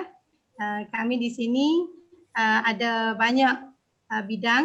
Kalau ada yang hendak menyambung PhD di sini pun kami ada bersedia. Universiti Fatani ini merupakan universiti Islam yang ulung yang ada di Thailand dan merupakan universiti wakaf. Itu saja. Salam dari saya. Maaf jika saya ada salah dalam pertuturan saya dan sebagainya. Assalamualaikum warahmatullahi wabarakatuh. Waalaikumsalam warahmatullahi wabarakatuh. Waalaikumsalam warahmatullahi wabarakatuh. Terima kasih Bu Suraya for your presentation. Saya tidak memberikan konklusi karena sudah paham semua. Ya. Oke, thank you Bu Suraya. And I am inviting now Pak Abdulkadir Rhardjanto, who will present his paper and he will invite us to discuss about environmental literation. Pak Abdulkadir is head of Biological Education Department in Postgraduate University of Muhammadiyah Malang. The time for you, Pak Abdulkadir, for 12 hours. Okay, please Pak Kadir. Thank you Pak Haris. Assalamualaikum warahmatullahi wabarakatuh. Waalaikumsalam. Salam sejahtera bagi kita semua. Best wishes to all of us. Alhamdulillahirabbil alamin. Wa bihi nasta'in wa ala umuri dunya wa din. Wassalatu wassalamu ala asrofil anbiya'i wal mursalin wa ala alihi wa sahbihi ajmain. Rabbi shrah li sadri wa yassir li amri wahlul 'uqdatam min lisani yafqahu qawli. Bapak Ibu sekalian,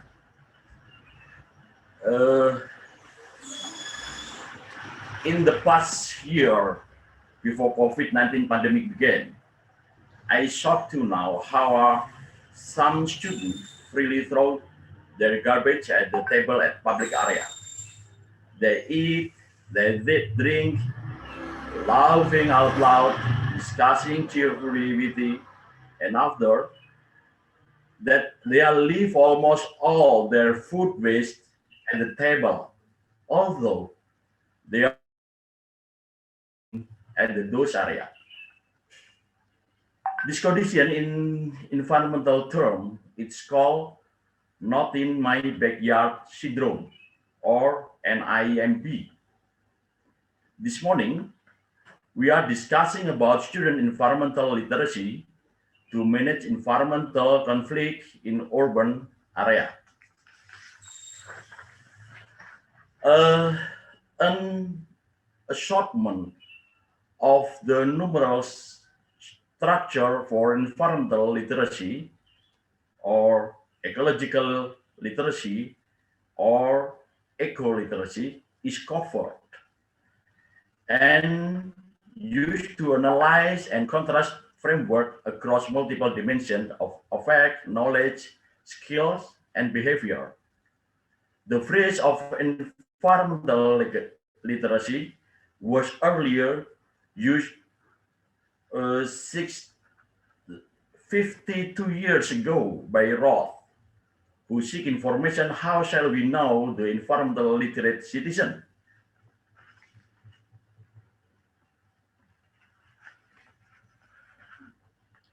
More recently, the term of ecological literacy was first openly used by Richard in his address of the past president to Ecological Society of America. Richard proposed ecologists to consider, debate, and arrive at consensus as the word cover basic ecological literacy, adopt a forceful viewpoint, and grasp their responsibilities as advocate of ecological literacy in their scholars and the general public. Since then, characterization of ecology literacy within the field of ecology has matured greatly. The Silent Spring is the one famous of article by Carson, who live in New York. He concerned the effect of chemical insecticides on the balance of nature. Ecological literacy is important because this program not just providing information about the importance of disposing trash in its place. However, it also involves young generation in a motoric way to get involved directly in managing waste. Garbage poses a serious threat to natural environment, our economy, and society. Firstly, waste contain hazardous material that directly affect the function of natural environment, which is the main support for the life and economy. Secondly, the natural environment has a limited assimilated capacity to absorb waste residues. When the number exceeded this capacity, of course, it will pose a serious threat to the stability and tolerance limit of ecosystem. Based on farming research, the volume of waste produced in Semarang cities is 1,000 up to 1,500 tons per day. In Bekasi Regency, West Java, the solid waste reaches 4,107 tons per day.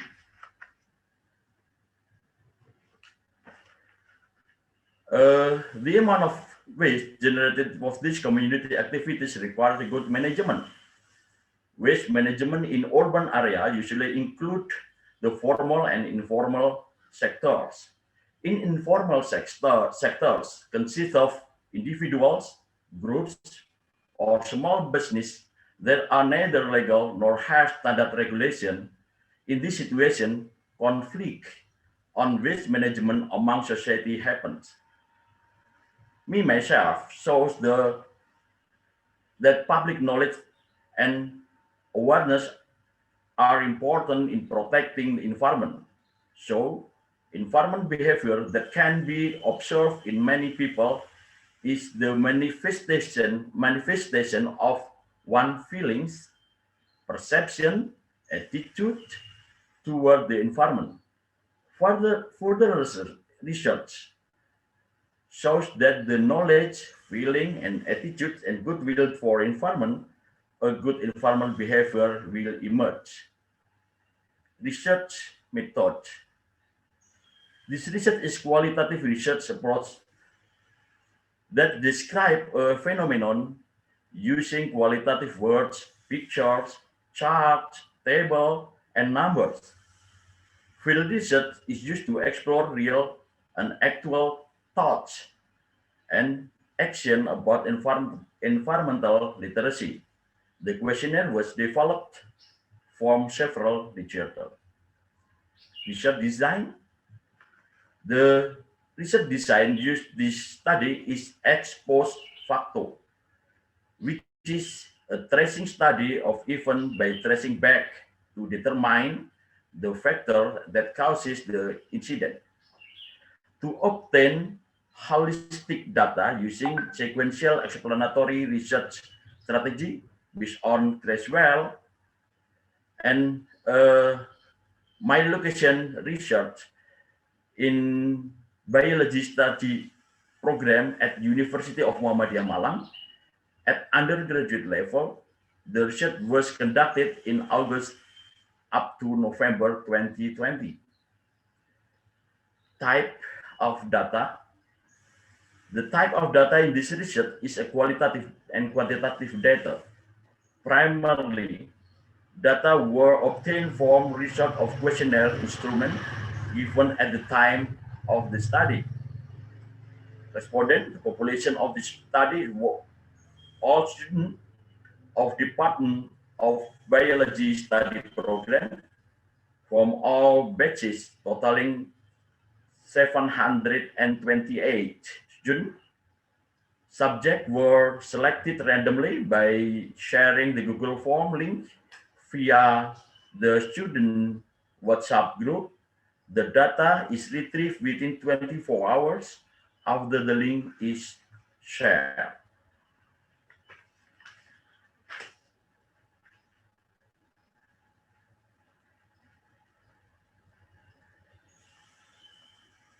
Data analysis in this study used a qualitative paradigm and supported quantitatively. The data and findings of environmental literacy were analyzed descriptively and quantitatively. Multiple linear regression analysis was performed by counting several independent variables to explore environmental conflict handling by students. Result and discussion. Respondent characteristic. Waste management in urban area has complex problems due to complexity of the city population, culture, habit, education, and other social factors. Quantitatively, the increase in population urban area will be very significant in adding to problem in urban waste. Based on figure 1, it can be seen that the response is dominated by women, 73.6%. This indeed illustrated the condition of teacher training of biology study program in University of Muhammadiyah Malang, which tend to more demand by female students, as well as those the teacher training and education faculty, University of Muhammadiyah Malang. For environmental sensitivity, the mastery of environmental problems among students is in the enough category. Students tend to hesitate about their ability, so they choose the middle value, say value, which is 3 at the 39.6%. There are 13.2% students who believe that they master the problem of and solution, while only 9.4% really believe that they have very good mastery. The condition is worrying, considering that ideally, prospective biology teachers must have think critically and be able to solve problems. In higher education, students must become people who understand that knowledge is created, is used continuously, and is a place for speaking knowledge, various problems, a place to criticize work produced, as well as place for order and student character development. And how environmental conflict coping capability. To determine the ability to handle environmental conflicts, a linear multiple regression test was performed by observing the result of 3 independent factors: sex, age, environmental sensitivity, which the dependent factor for conflict handling were tested using multiple linear regression to obtain a model that could determine the effect of 3 independent variables on the dependent variable. Based on calculation made, the multiple regression equation model as obtained as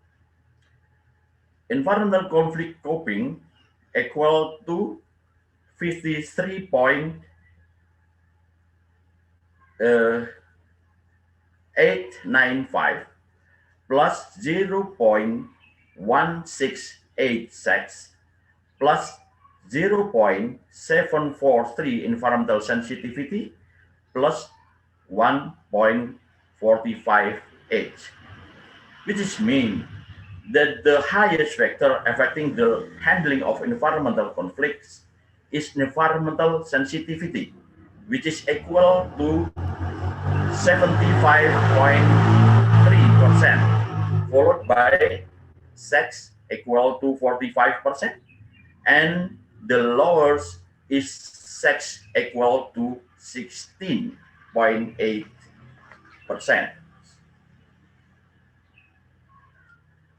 Conclusion: environmental sensitivity of students tend to show intermediate ability. Mastery of environmental problems among students is low. It's very sad to hear that. Students who have good environmental sensitivity will be able to overcome environmental conflict. Thank you, Pak Aris, for your time. Assalamualaikum warahmatullahi wabarakatuh.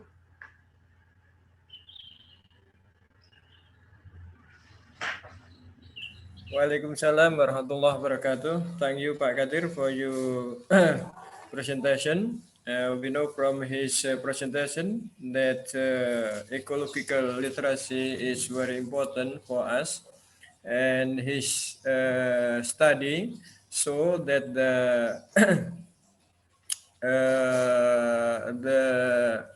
care of the student in the environmental problem is very low. Yeah, it is our problem, so that we must encourage ecological literacy for our student in order to make our environmental is more benefit for us. Okay, thank you again, Pak Kadir. And the last presentation will be present by Pak Dr. Estu Widodo. He is the head of English department in Postgraduate program, University of Muhammadiyah Malang. He will present his paper with the title "The Revolution in Education Towards Society 5.0". The time for you, Pak Estu. Yeah. You have a half hour also.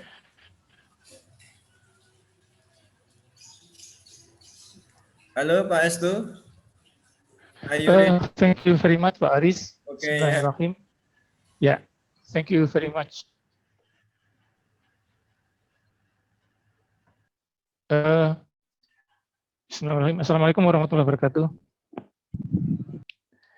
Innal hamdalillah nahmaduhu wa nasta'inuhu wa nastaghfiruh wa na'udzu billahi min syururi anfusina wa min sayyi'ati a'malina may yahdihillahu fala mudilla lahu wa may yudlil fala hadiya lahu. Asyhadu an la ilaha illallah wahdahu la syarika lahu wa asyhadu anna Muhammadan abduhu wa rasuluh.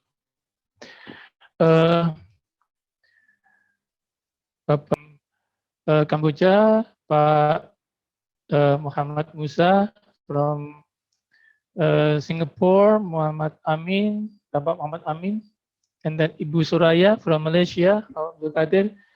I have listened to the presenters. The presentation of all presenters, I think, is very interesting, and I hope the audience are not boring this today.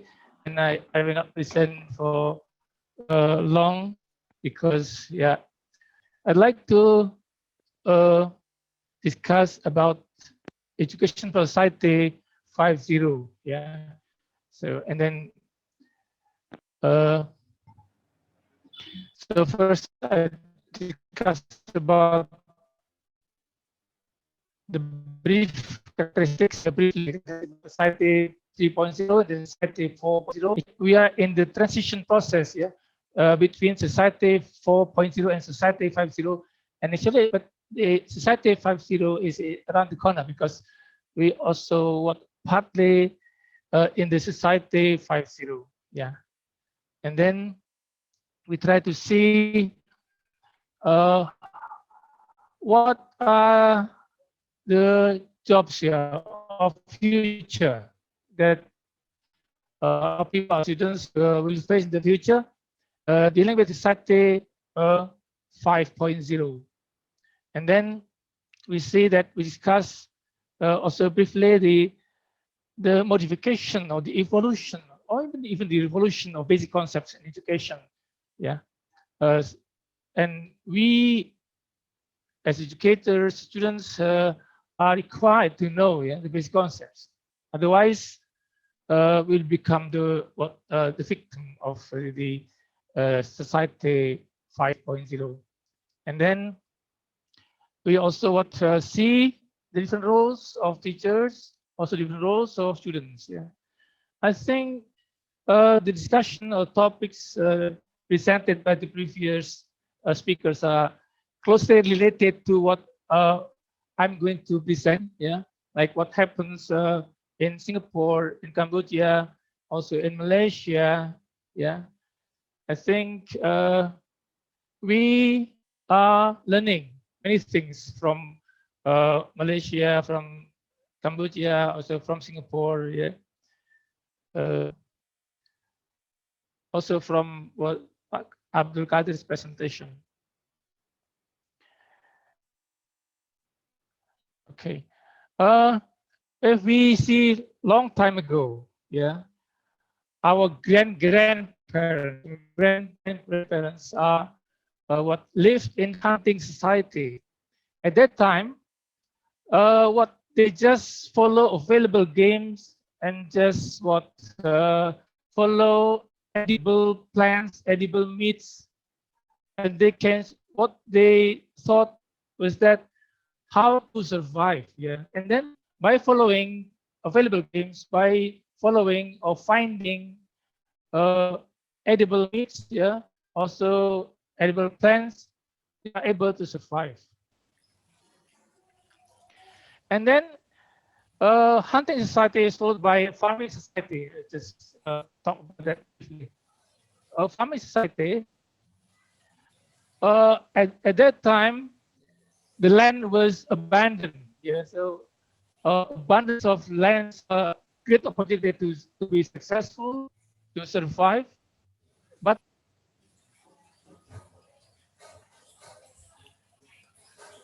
Pak Estu.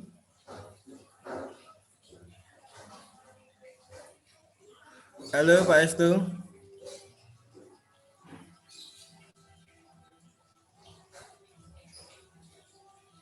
Oh, he has a little problem. Connection. Yeah.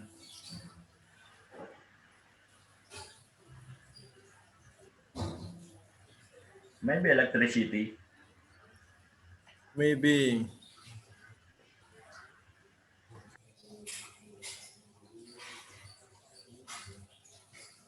Okay, we are waiting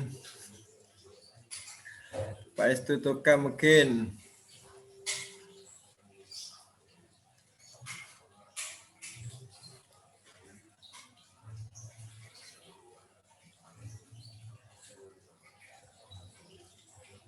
Halo Pak Estu.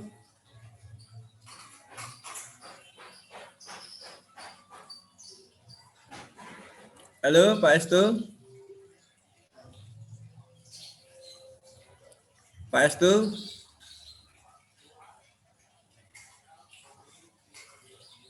Halo.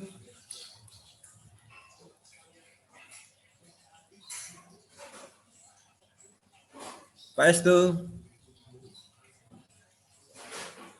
okay, thank you. I'm Halo sorry. Pak Estu. Okay, Estu. now we are in the part. Is Pak? Pak Estu. Halo Pak Estu. Ya Pak. Anu ya mati ya. Halo. Yeah. Your voice is not so clear. Can you make more clear?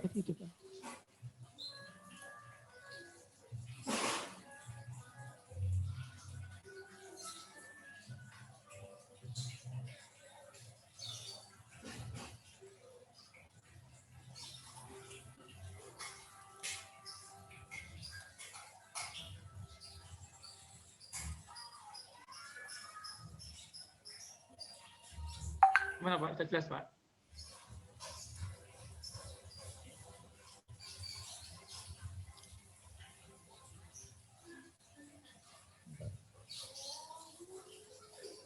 Oke.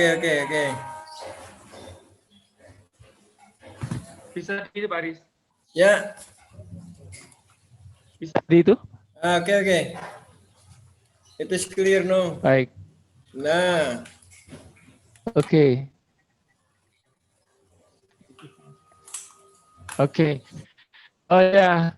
Now we are in the transition between society 4.0 and society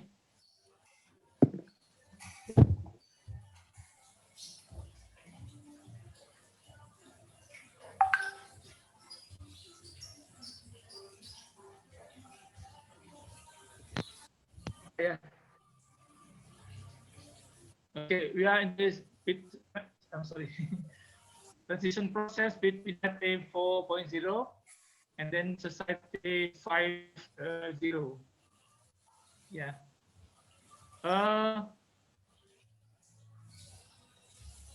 In society 0, actually people could survive, make progress, yeah, through creativity and innovation. The same thing in the site 4.0, people or we needed creativity, innovation, and collaboration. But in site 5.0, everything is getting more complex. Yeah, that's why, in addition to creativity, innovation, we need also other knowledge or also skills, that analytical thinking skills, also collaboration and complex problem solving. Okay, what leaders in businesses, yeah, in industries thinking now is that they are thinking about how to make what changes and innovation quickly. Yeah, that's the big.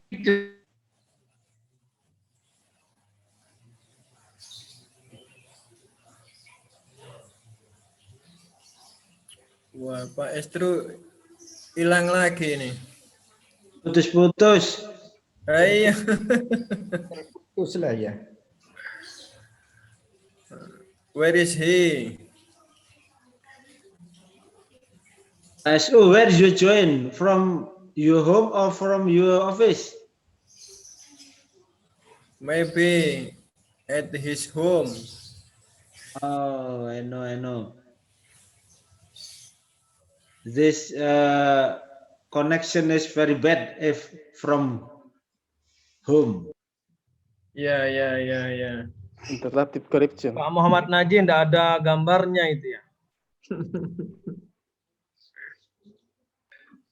Sembunyi dia.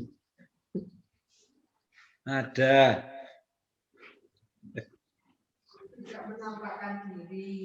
I be and your screen. Are you healthy today? My background is very not clear.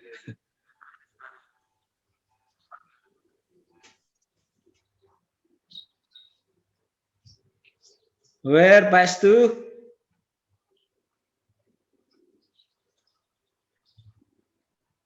Okay, where is Pak Estu?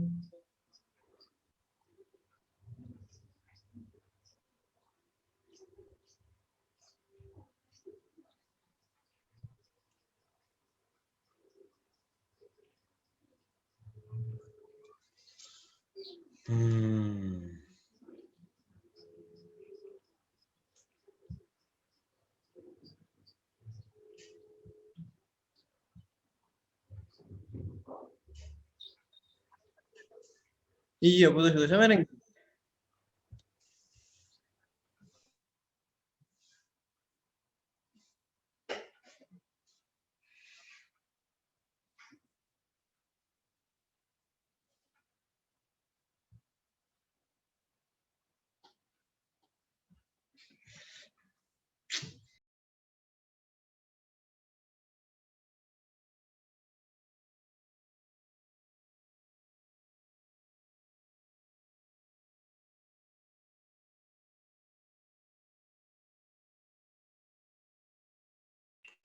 Mr. Haris, I can think you can continue the discussion about the title today, Mr. Haris.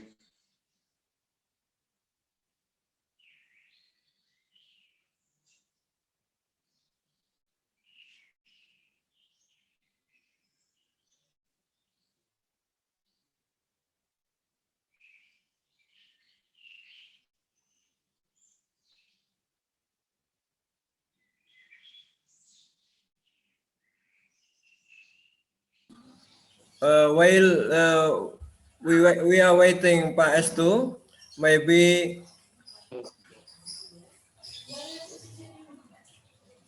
who is this? Okay, while we are waiting for Pak Estu presentation, maybe there is some question from the participant. Yeah, I give the time for the participant to ask to the present.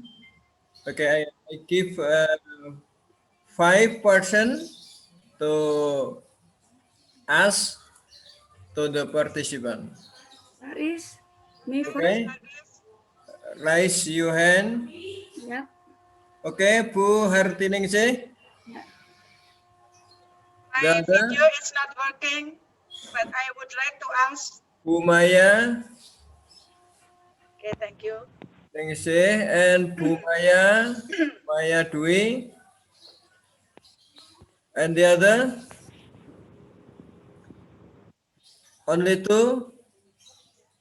Okay, I give the time to Bu Sri Hartiningsih. Thank you, Pak Haris. Bismillahirrahmanirrahim.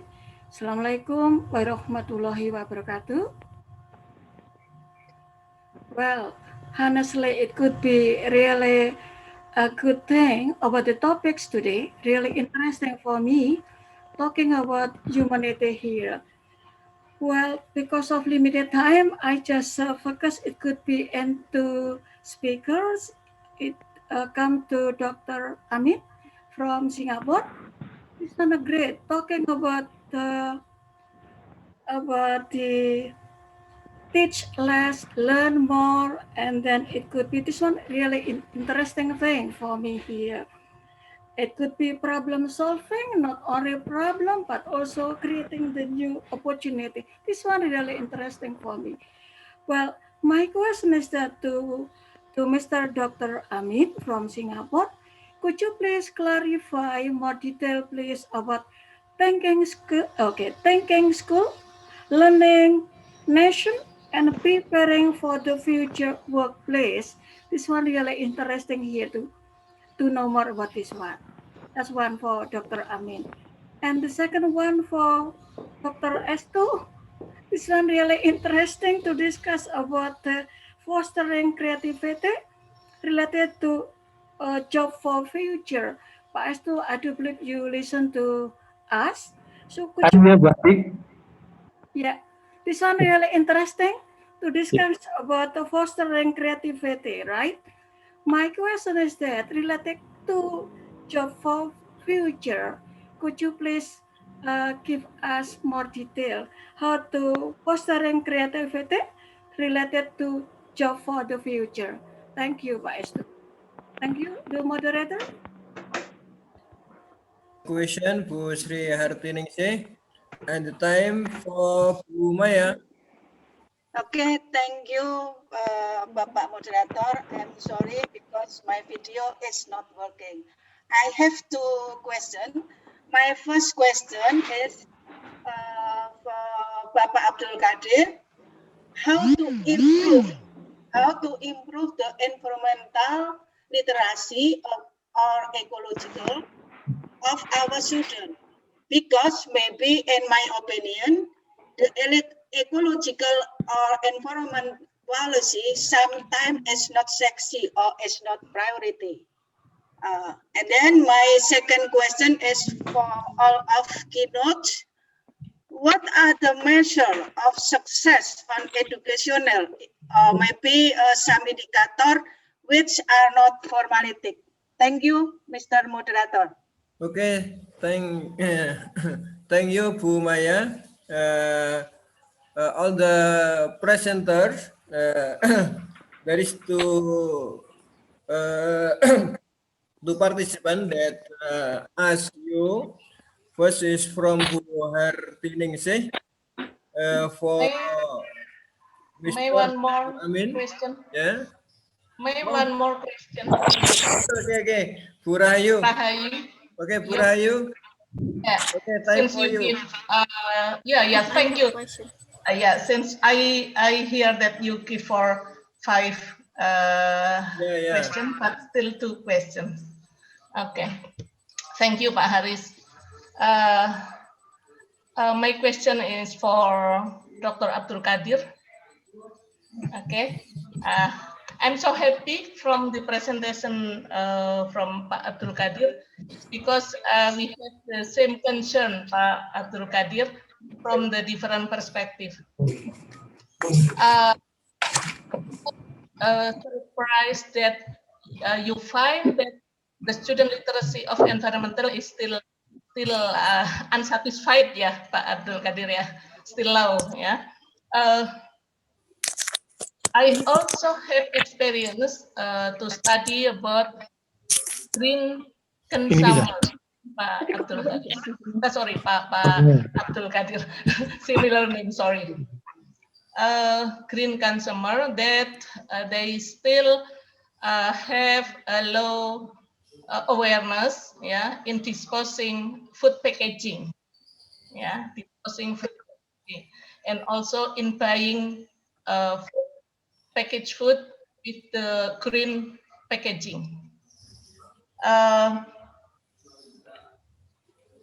In my study, my research, I also add the variable of religiosity, yeah, beside education, also religiosity. So I'll suggest Abdulkadir, maybe for the next research, you may also pay attention on religiosity, yeah, because we have this is for the 5.0, yeah, about human. Maybe religiosity can be measured in your next research. So we have also the same concern about green consumer, yeah, green society, yeah, and also a student good environmental literacy. Thank you, Pak Moderator. Okay, thank you, Bu Sirayu Relawati. There is two participant, last 2 participant will question. Okay. I want to ask some. Ananda. Okay. Thank you. Yes. Okay. Thank you for the time. So my question will be delivered for Mr. Muhammad Amin. So before he talks about what is that, technology. So as our in this current situation, the teaching and learning process is more challenging, which is everything we do it from home. And my question is how to cover the problem about some educators that they have difficulties to using technology for teaching and learning. So do you have any solution or something that the educators can do to cover this problem? That's my question. Thank you so much for the time. Okay, thank you, Mbak Ananda. And, okay. One question, okay, Mr. one question. Okay, Bu Fida. Okay, Assalamualaikum warahmatullahi wabarakatuh. Waalaikumsalam. I'm Usmi from S2 Magister Pendidikan Biologi, Magister Pendidikan Matematika. I have a question for Dr. Muhammad Amin, Dr. Muhammad Zain, or Dr. Suraya. I have how about the joy and sorrow of learning course by COVID in Kamboja, Singapura, and Thailand? Okay, thank you, Mr. Abdul Haris. Okay, thank you, Pak Fida Usmi. Iya, Okay, Pak. we have 5 participants that have a question. The first question from Bu Hartiningsih is delivered to Pak Dr. Amin. She would like to know more about thinking school, learning nation, preparing for future workforce. Yeah. And second question from Bu Hartiningsih to Pak Estu. She asked about how to foster creativity for new job. I think that Bu Sri, yeah? Okay. Right. Okay. Please, Pak. And second question from Bu Maya. It was delivered to Pak Abdulkadir. How to improve the environmental literacy for our students. And for all the presenter, she asked also what is the mission to the mission to cop the society 5.0. I think this question from Bu Maya, and second question from Bu Rahayu. Yeah, she explained, she described that she has also the attention about the environmental literacy, and she supposed to make another dimension of this study. And the last, the fourth question from Ibu Ananda to Pak Dr. Muhammad Amin. What is the solution that reject the technology in this era? And the last from Bu Fida Usmi, she asked to all the participants, especially from Kamboja, Thailand, and Singapore, how the government conduct the education in COVID-19 era. Okay, the first time I give to Pak Dr. Amin because the question, more question are divided for you. The time for you, Pak Dr. Amin, you have 10 minutes to explain your explanation. Right, Bismillahirrahmanirrahim. Okay, I will cover the 3 questions. Basically, first is about thinking school, learning nation, and secondly, with regards to how educators they are able to manage the use of technology, and lastly, the experience of Singapore schools in managing the COVID-19 pandemic. Okay, first and foremost, I think firstly on the thinking schools or learning nation. I guess the concept of these thinking schools and learning nation actually is a vision for a total learning environment. And that includes students, parents, workers, companies, community organizations, and government. So the whole idea is to develop a future generations of thinking and committed citizens.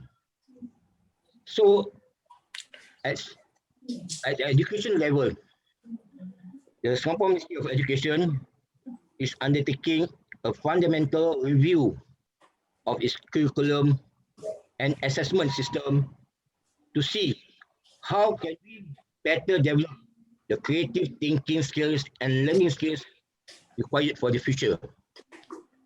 So it is also studying how to cut back on the amount of content knowledge that students are required to learn, and to encourage teachers and students to spend more time on projects that can help develop these skills. So there was extensive use of IT to develop communication skills and habits of independent learning. So for instance, they also strengthened the national education through formal lessons as well as experience outside the classroom, so as to develop stronger bonds between pupils and a desire to contribute to something larger than themselves. So they cut back and redefine the curriculum. They also ensure that the students retain the mastery over the core knowledge and concepts that give them the basis for further learning. And they retain the high standards that which they have to do that to stretch all our students and keep them striving for excellence. But then again, whatever they do, they still keep these fundamentals as some others have done. They cannot level this thing down.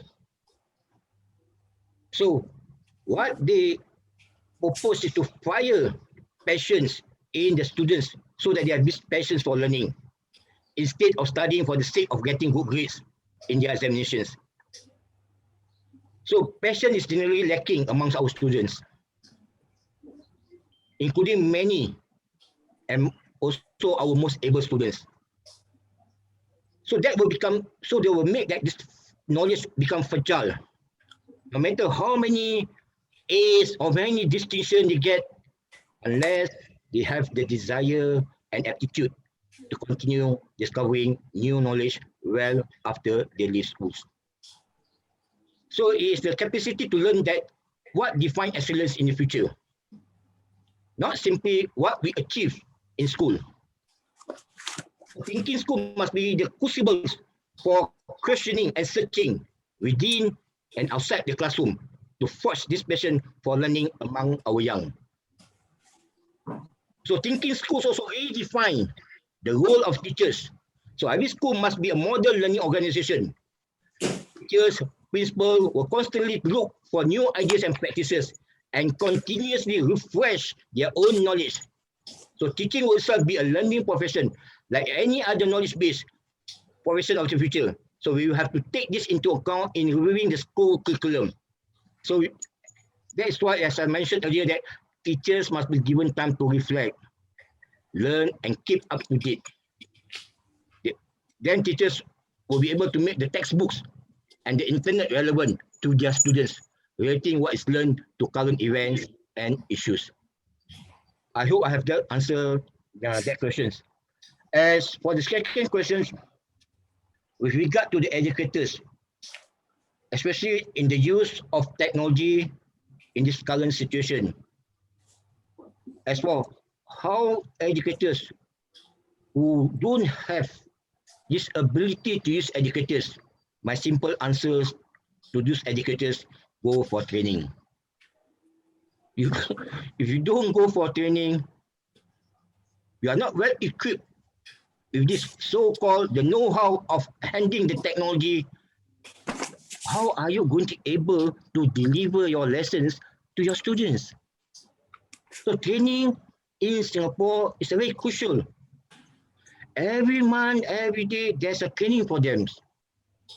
So my suggestions to teachers, to educators who are not well equipped with this technology, you have no choice. Because technology is going to be part of your professions. It comes along to your teaching and learning. So this is very critical that you need to undergo this consistent training. And for the last questions, as how Singapore experienced during this so-called COVID-19 pandemic in Singapore school context. In Singapore school context, we have these measures. They are called SMM, meaning safe measurement measures. So-called safe measurement measures which been articulated or been cascaded by the Singapore Ministry of Education to all schools. So each schools, giving these guidelines, they will adopt to suit the needs of the schools. As for instance, in the classroom setting, it's not going to be a normal setting where the students will sit closer to each other. So the setting in the classroom context is not, they are seated far apart, at least 1 meter distancing. So they adopt this 1 meter distancing in the setting of the classroom context where students, they are not supposed to sit closer, but there's a 1 meter distancing apart between each of them. And reporting to schools, okay, where the normal ways of reporting to school, for instance, if they have to come to school at 7:15 a.m., but I think with these safe measurement measures, the timing for reporting to schools has been staggered, meaning at every level, for instance, the Set 1, the Set 2, Set 3, and Set 4 of students, they don't report to school concurrently. So the timing has been staggered. For instance, for example, if the Set 1 report at 7:15 a.m., the secondary school students or Set 2 students will report at 7:30 a.m. So there's a lapse of 15 minutes. Okay?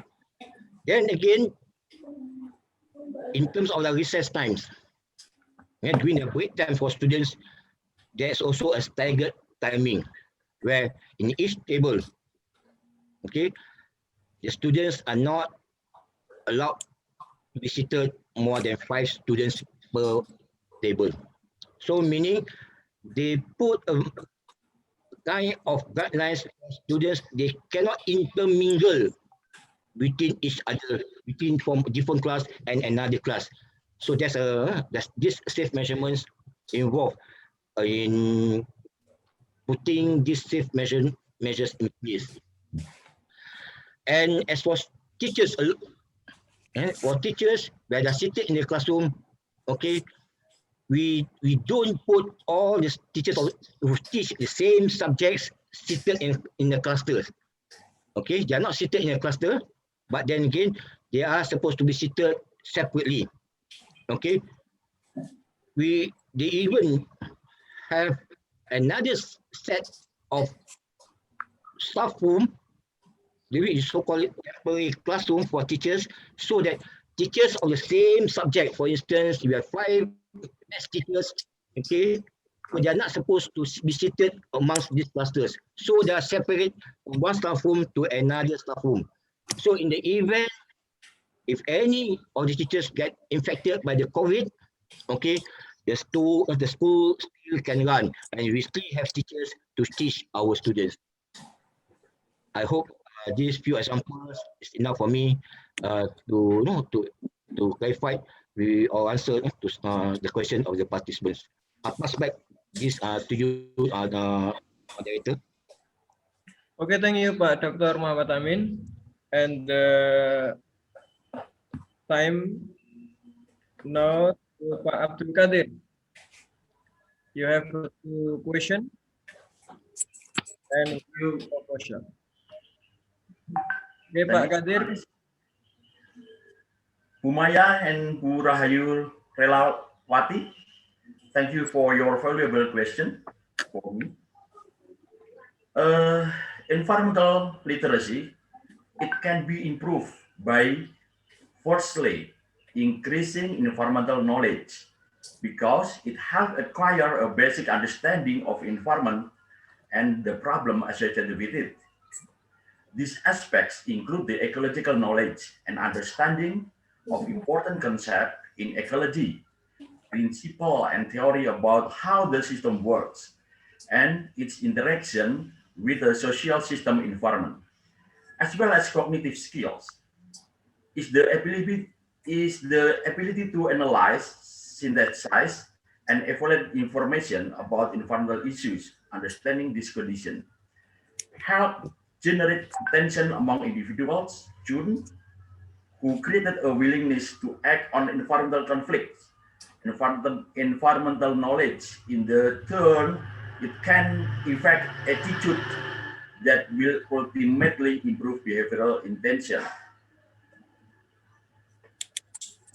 Secondly, environmental literacy is not merely a knowledge of environmental and ecological concepts, but is supported by an attitude and concern for environmental which that fosters and motivation of environmental caring behavior.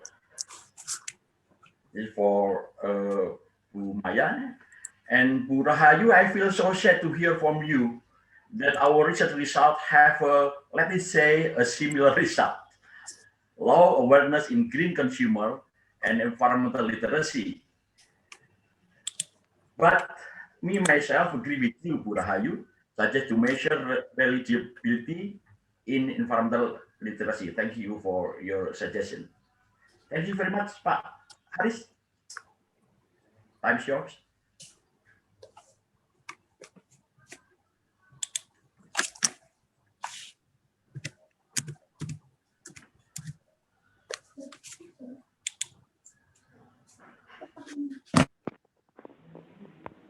Pak Haris. Back to you, Pak Haris. Okay, thank you, Pak Kadir. The time now for Pak Estu.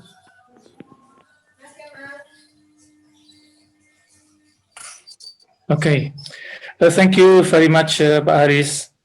Answering Bu Haris' questions pertaining to creativity, actually, when we are talking about creativity, there's no consensus yet, the final consensus about creativity.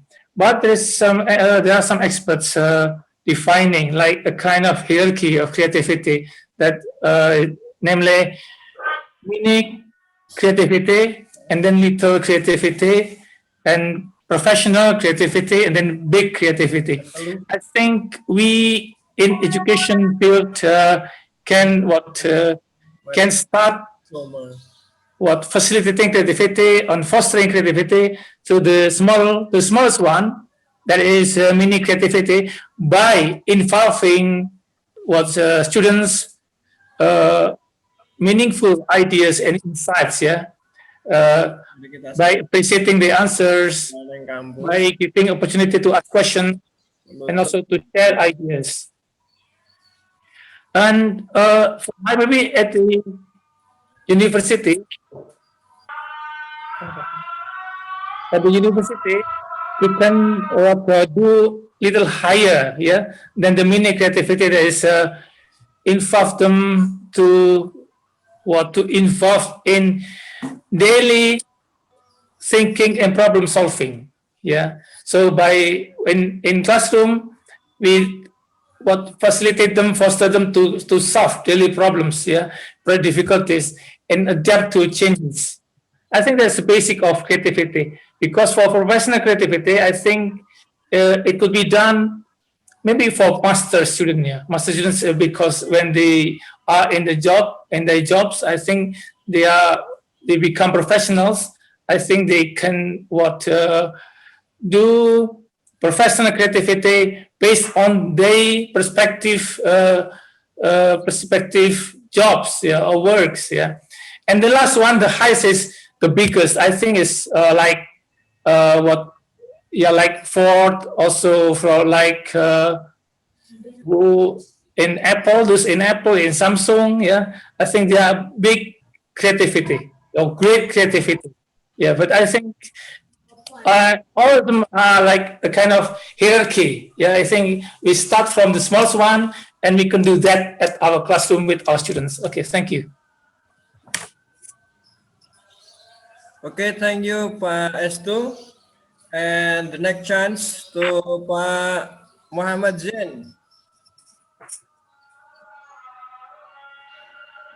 Terima kasih Pak Haris. Thank you very much, and terima kasih Bu Fida for your very, very interesting question.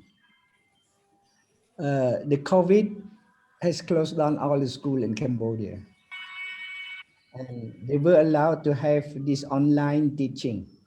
But there again, Cambodia is a poor country. Not so many families and students have access to either handphone or a computer. Therefore, the education at this moment in time comes to almost standstill. They were floated an idea of allowing the student to go to the same class again. Because as Pak Amin has mentioned just now, as far as the content knowledge is concerned, I think all school in Cambodia has covered almost about 20% of the so-called the whole content of the class. But there is a but here. The government has allowed the teachers to conduct classes according to their own schedule. So some of the school, including mine, the teachers has arranged some sort of a class at home, which is allowed by the government. But it was not an order with a circular or with official letters. But the condition is the syarat is only allowed 5 students at a time. So 4 hours a day, only 5 students has only 1 hour per day. And we all thank so much to our teachers who sacrificed themselves to go to the students' house and gathered about 4 or 5 of them at each class for about 1 hour.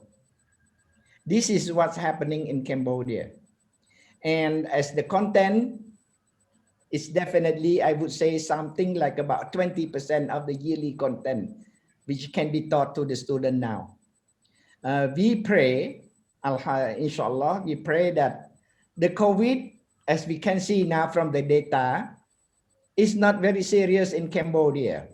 But the government is very strict in implementing the SOP so that to protect its citizens from being hurt by this pandemic. I hope I answer your question. Thank you very much.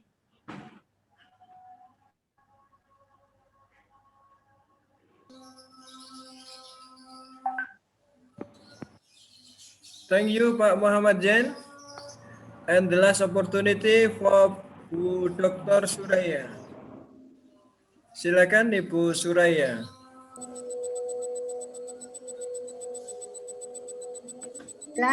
Terima kasih di atas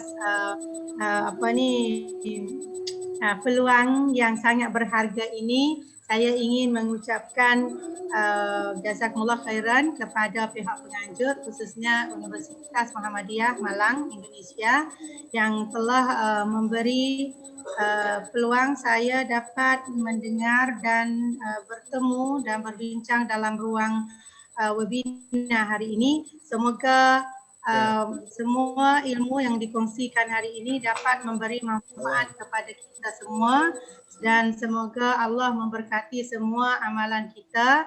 Dan saya cuma setakat ini saja. Saya harap semua rakan-rakan peserta webinar hari ini dapat sihat, sejahtera, dapat berkongsi, dan jika ada peluang yang lain pula untuk ruang membentang kertas kerja atau lain-lain, saya ucapkan berbanyak terima kasih dan saya ingin bekerjasama. Begitu juga jika ada apa yang boleh memberi pendapat tentang kami di sini, ya. Saya sekali lagi mengucapkan selamat datang ke Thailand. Apabila sihat nanti, apabila COVID-19 pergi, kita sama-sama berdoa agar dunia kita kembali sejahtera jauh daripada wabak tahun, dan kita boleh berjumpa dengan bersua muka selepas ini, insya-Allah. Saya sekali lagi ucapkan jazakumullah khairan. Assalamualaikum warahmatullahi wabarakatuh. Okay. Bu Suraya, tadi ada satu pertanyaan, bagaimana proses pendidikan di Thailand di masa pandemi COVID-19 ini? Oh ya. Oke, saya jawab ya. Sekarang ini di Thailand ini kalau peringkat permulaannya kita banyak menggunakan online. Tapi oleh kerana negara Thailand cepat jaga kesihatan ataupun jarak sosial dan sebagainya oleh pihak kerajaan, jadi alhamdulillah kami sekarang ini belajar secara normal, secara biasa di dalam kelas. Walau bagaimanapun secara online tetap ada, tetapi tak banyak, sedikit saja. Ini mungkin sesuai dengan mahasiswa atau para pelajar di sini. Kerana kalau secara online-nya didapati para pelajar tidak dapat menguasai sepenuhnya. Mungkin kami susah untuk ini sebagai kawan di selatan Thailand ya, saya sebagai pensyarah. Dan saya juga melihat keadaan di institusi pendidikan sama ada sekolah menengah, sekolah rendah, sekolah dasar kerajaan dan sebagainya lebih suka ataupun lebih mesra dengan secara normal, lebih faham. Tapi kalau secara online-nya ada sedikit-sedikit. Kecuali tentang inilah yang saya beritahu tadi, tentang perniagaannya, tentang lain-lain itu banyak yang telah guna dengan online. Tetapi kalau dari segi pendidikan, kami banyak secara normal, itu gitu. Oke. Thank you for Bu Suraya. Terima kasih banyak Bu Suraya. Okay, ladies and gentlemen, the time is up. So after this, we will get a break and we will start at 12 past at 12:30. We will start again in 12:30, and after this, the committee will explain about the parallel seminar. The conclusion of this conference, the session is that education has a big contribution to construct the society. So the education has to change, always to change, in order to cope the new problem and to give a new contraction about the society. And the third conclusion is that every government has its policy to construct its education in order to cope the new problem of the globalization. And the last conclusion, that the education must adapt the skill of 21st century, as like creativity, critical thinking, collaboration, problem solving, etc. Because this skills is so important for students in this area. I give thanks to all the presenters for good presentation in this session, and for the participant that has a passion to join this long presentation from 5 presenters, and I hope that you will be join also in the parallel seminar after Salat Duhur. Okay, from me, I am sorry if there is something mistake, and thank you for all, and wassalamualaikum warahmatullahi wabarakatuh. Waalaikumsalam warahmatullahi wabarakatuh. Silakan Mas Diki untuk menyampaikan bagaimana teknis untuk paralel. Mas Diki biar nyampaikan. Oke, silakan Mas Diki. Oke Bapak, perhatian untuk semua sebentar.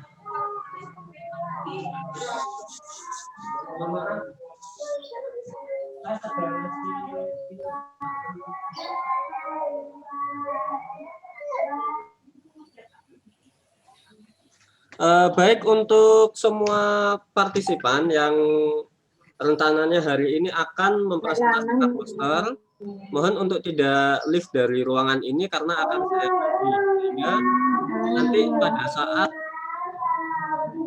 pukul 12:30 atau 12:30 nanti teman-teman yang akan presentasi sudah akan langsung masuk di ruangan sesi paralelnya. Oke, ngoten mawon Prof Inam dan Pak Haris. Oke. Jadi sekarang kita break dulu. Nanti jam 12:30 masing-masing akan masuk di ruang yang sudah diatur oleh Mas Diki. Ya. Jadi demikian. Ya monggo istirahat dulu. Ya, kalau kita ini online, jadi tidak ada makan bersamanya. Makan di rumah masing-masing. Ya, siap-siap. Dan makan secara virtual. Terima kasih Bu Suraya, Pak Zain, Pak Amin. Terima kasih Pak Inam, terima kasih semua ya. Sama-sama, terima kasih Pak Inam. Salam sehat dari Bogor. Salam. Apa nih Bogor ini? Suraya. Daru ah? Ya, kan di Bogor. Ngajarnya di Jakarta. Oh, ada. Bogor Jakarta emang dekat sekarang. Ya, only 60 kilometers. Oke. Kalau kilometer bukan ukuran. Bisa 15 kilometer 1 jam.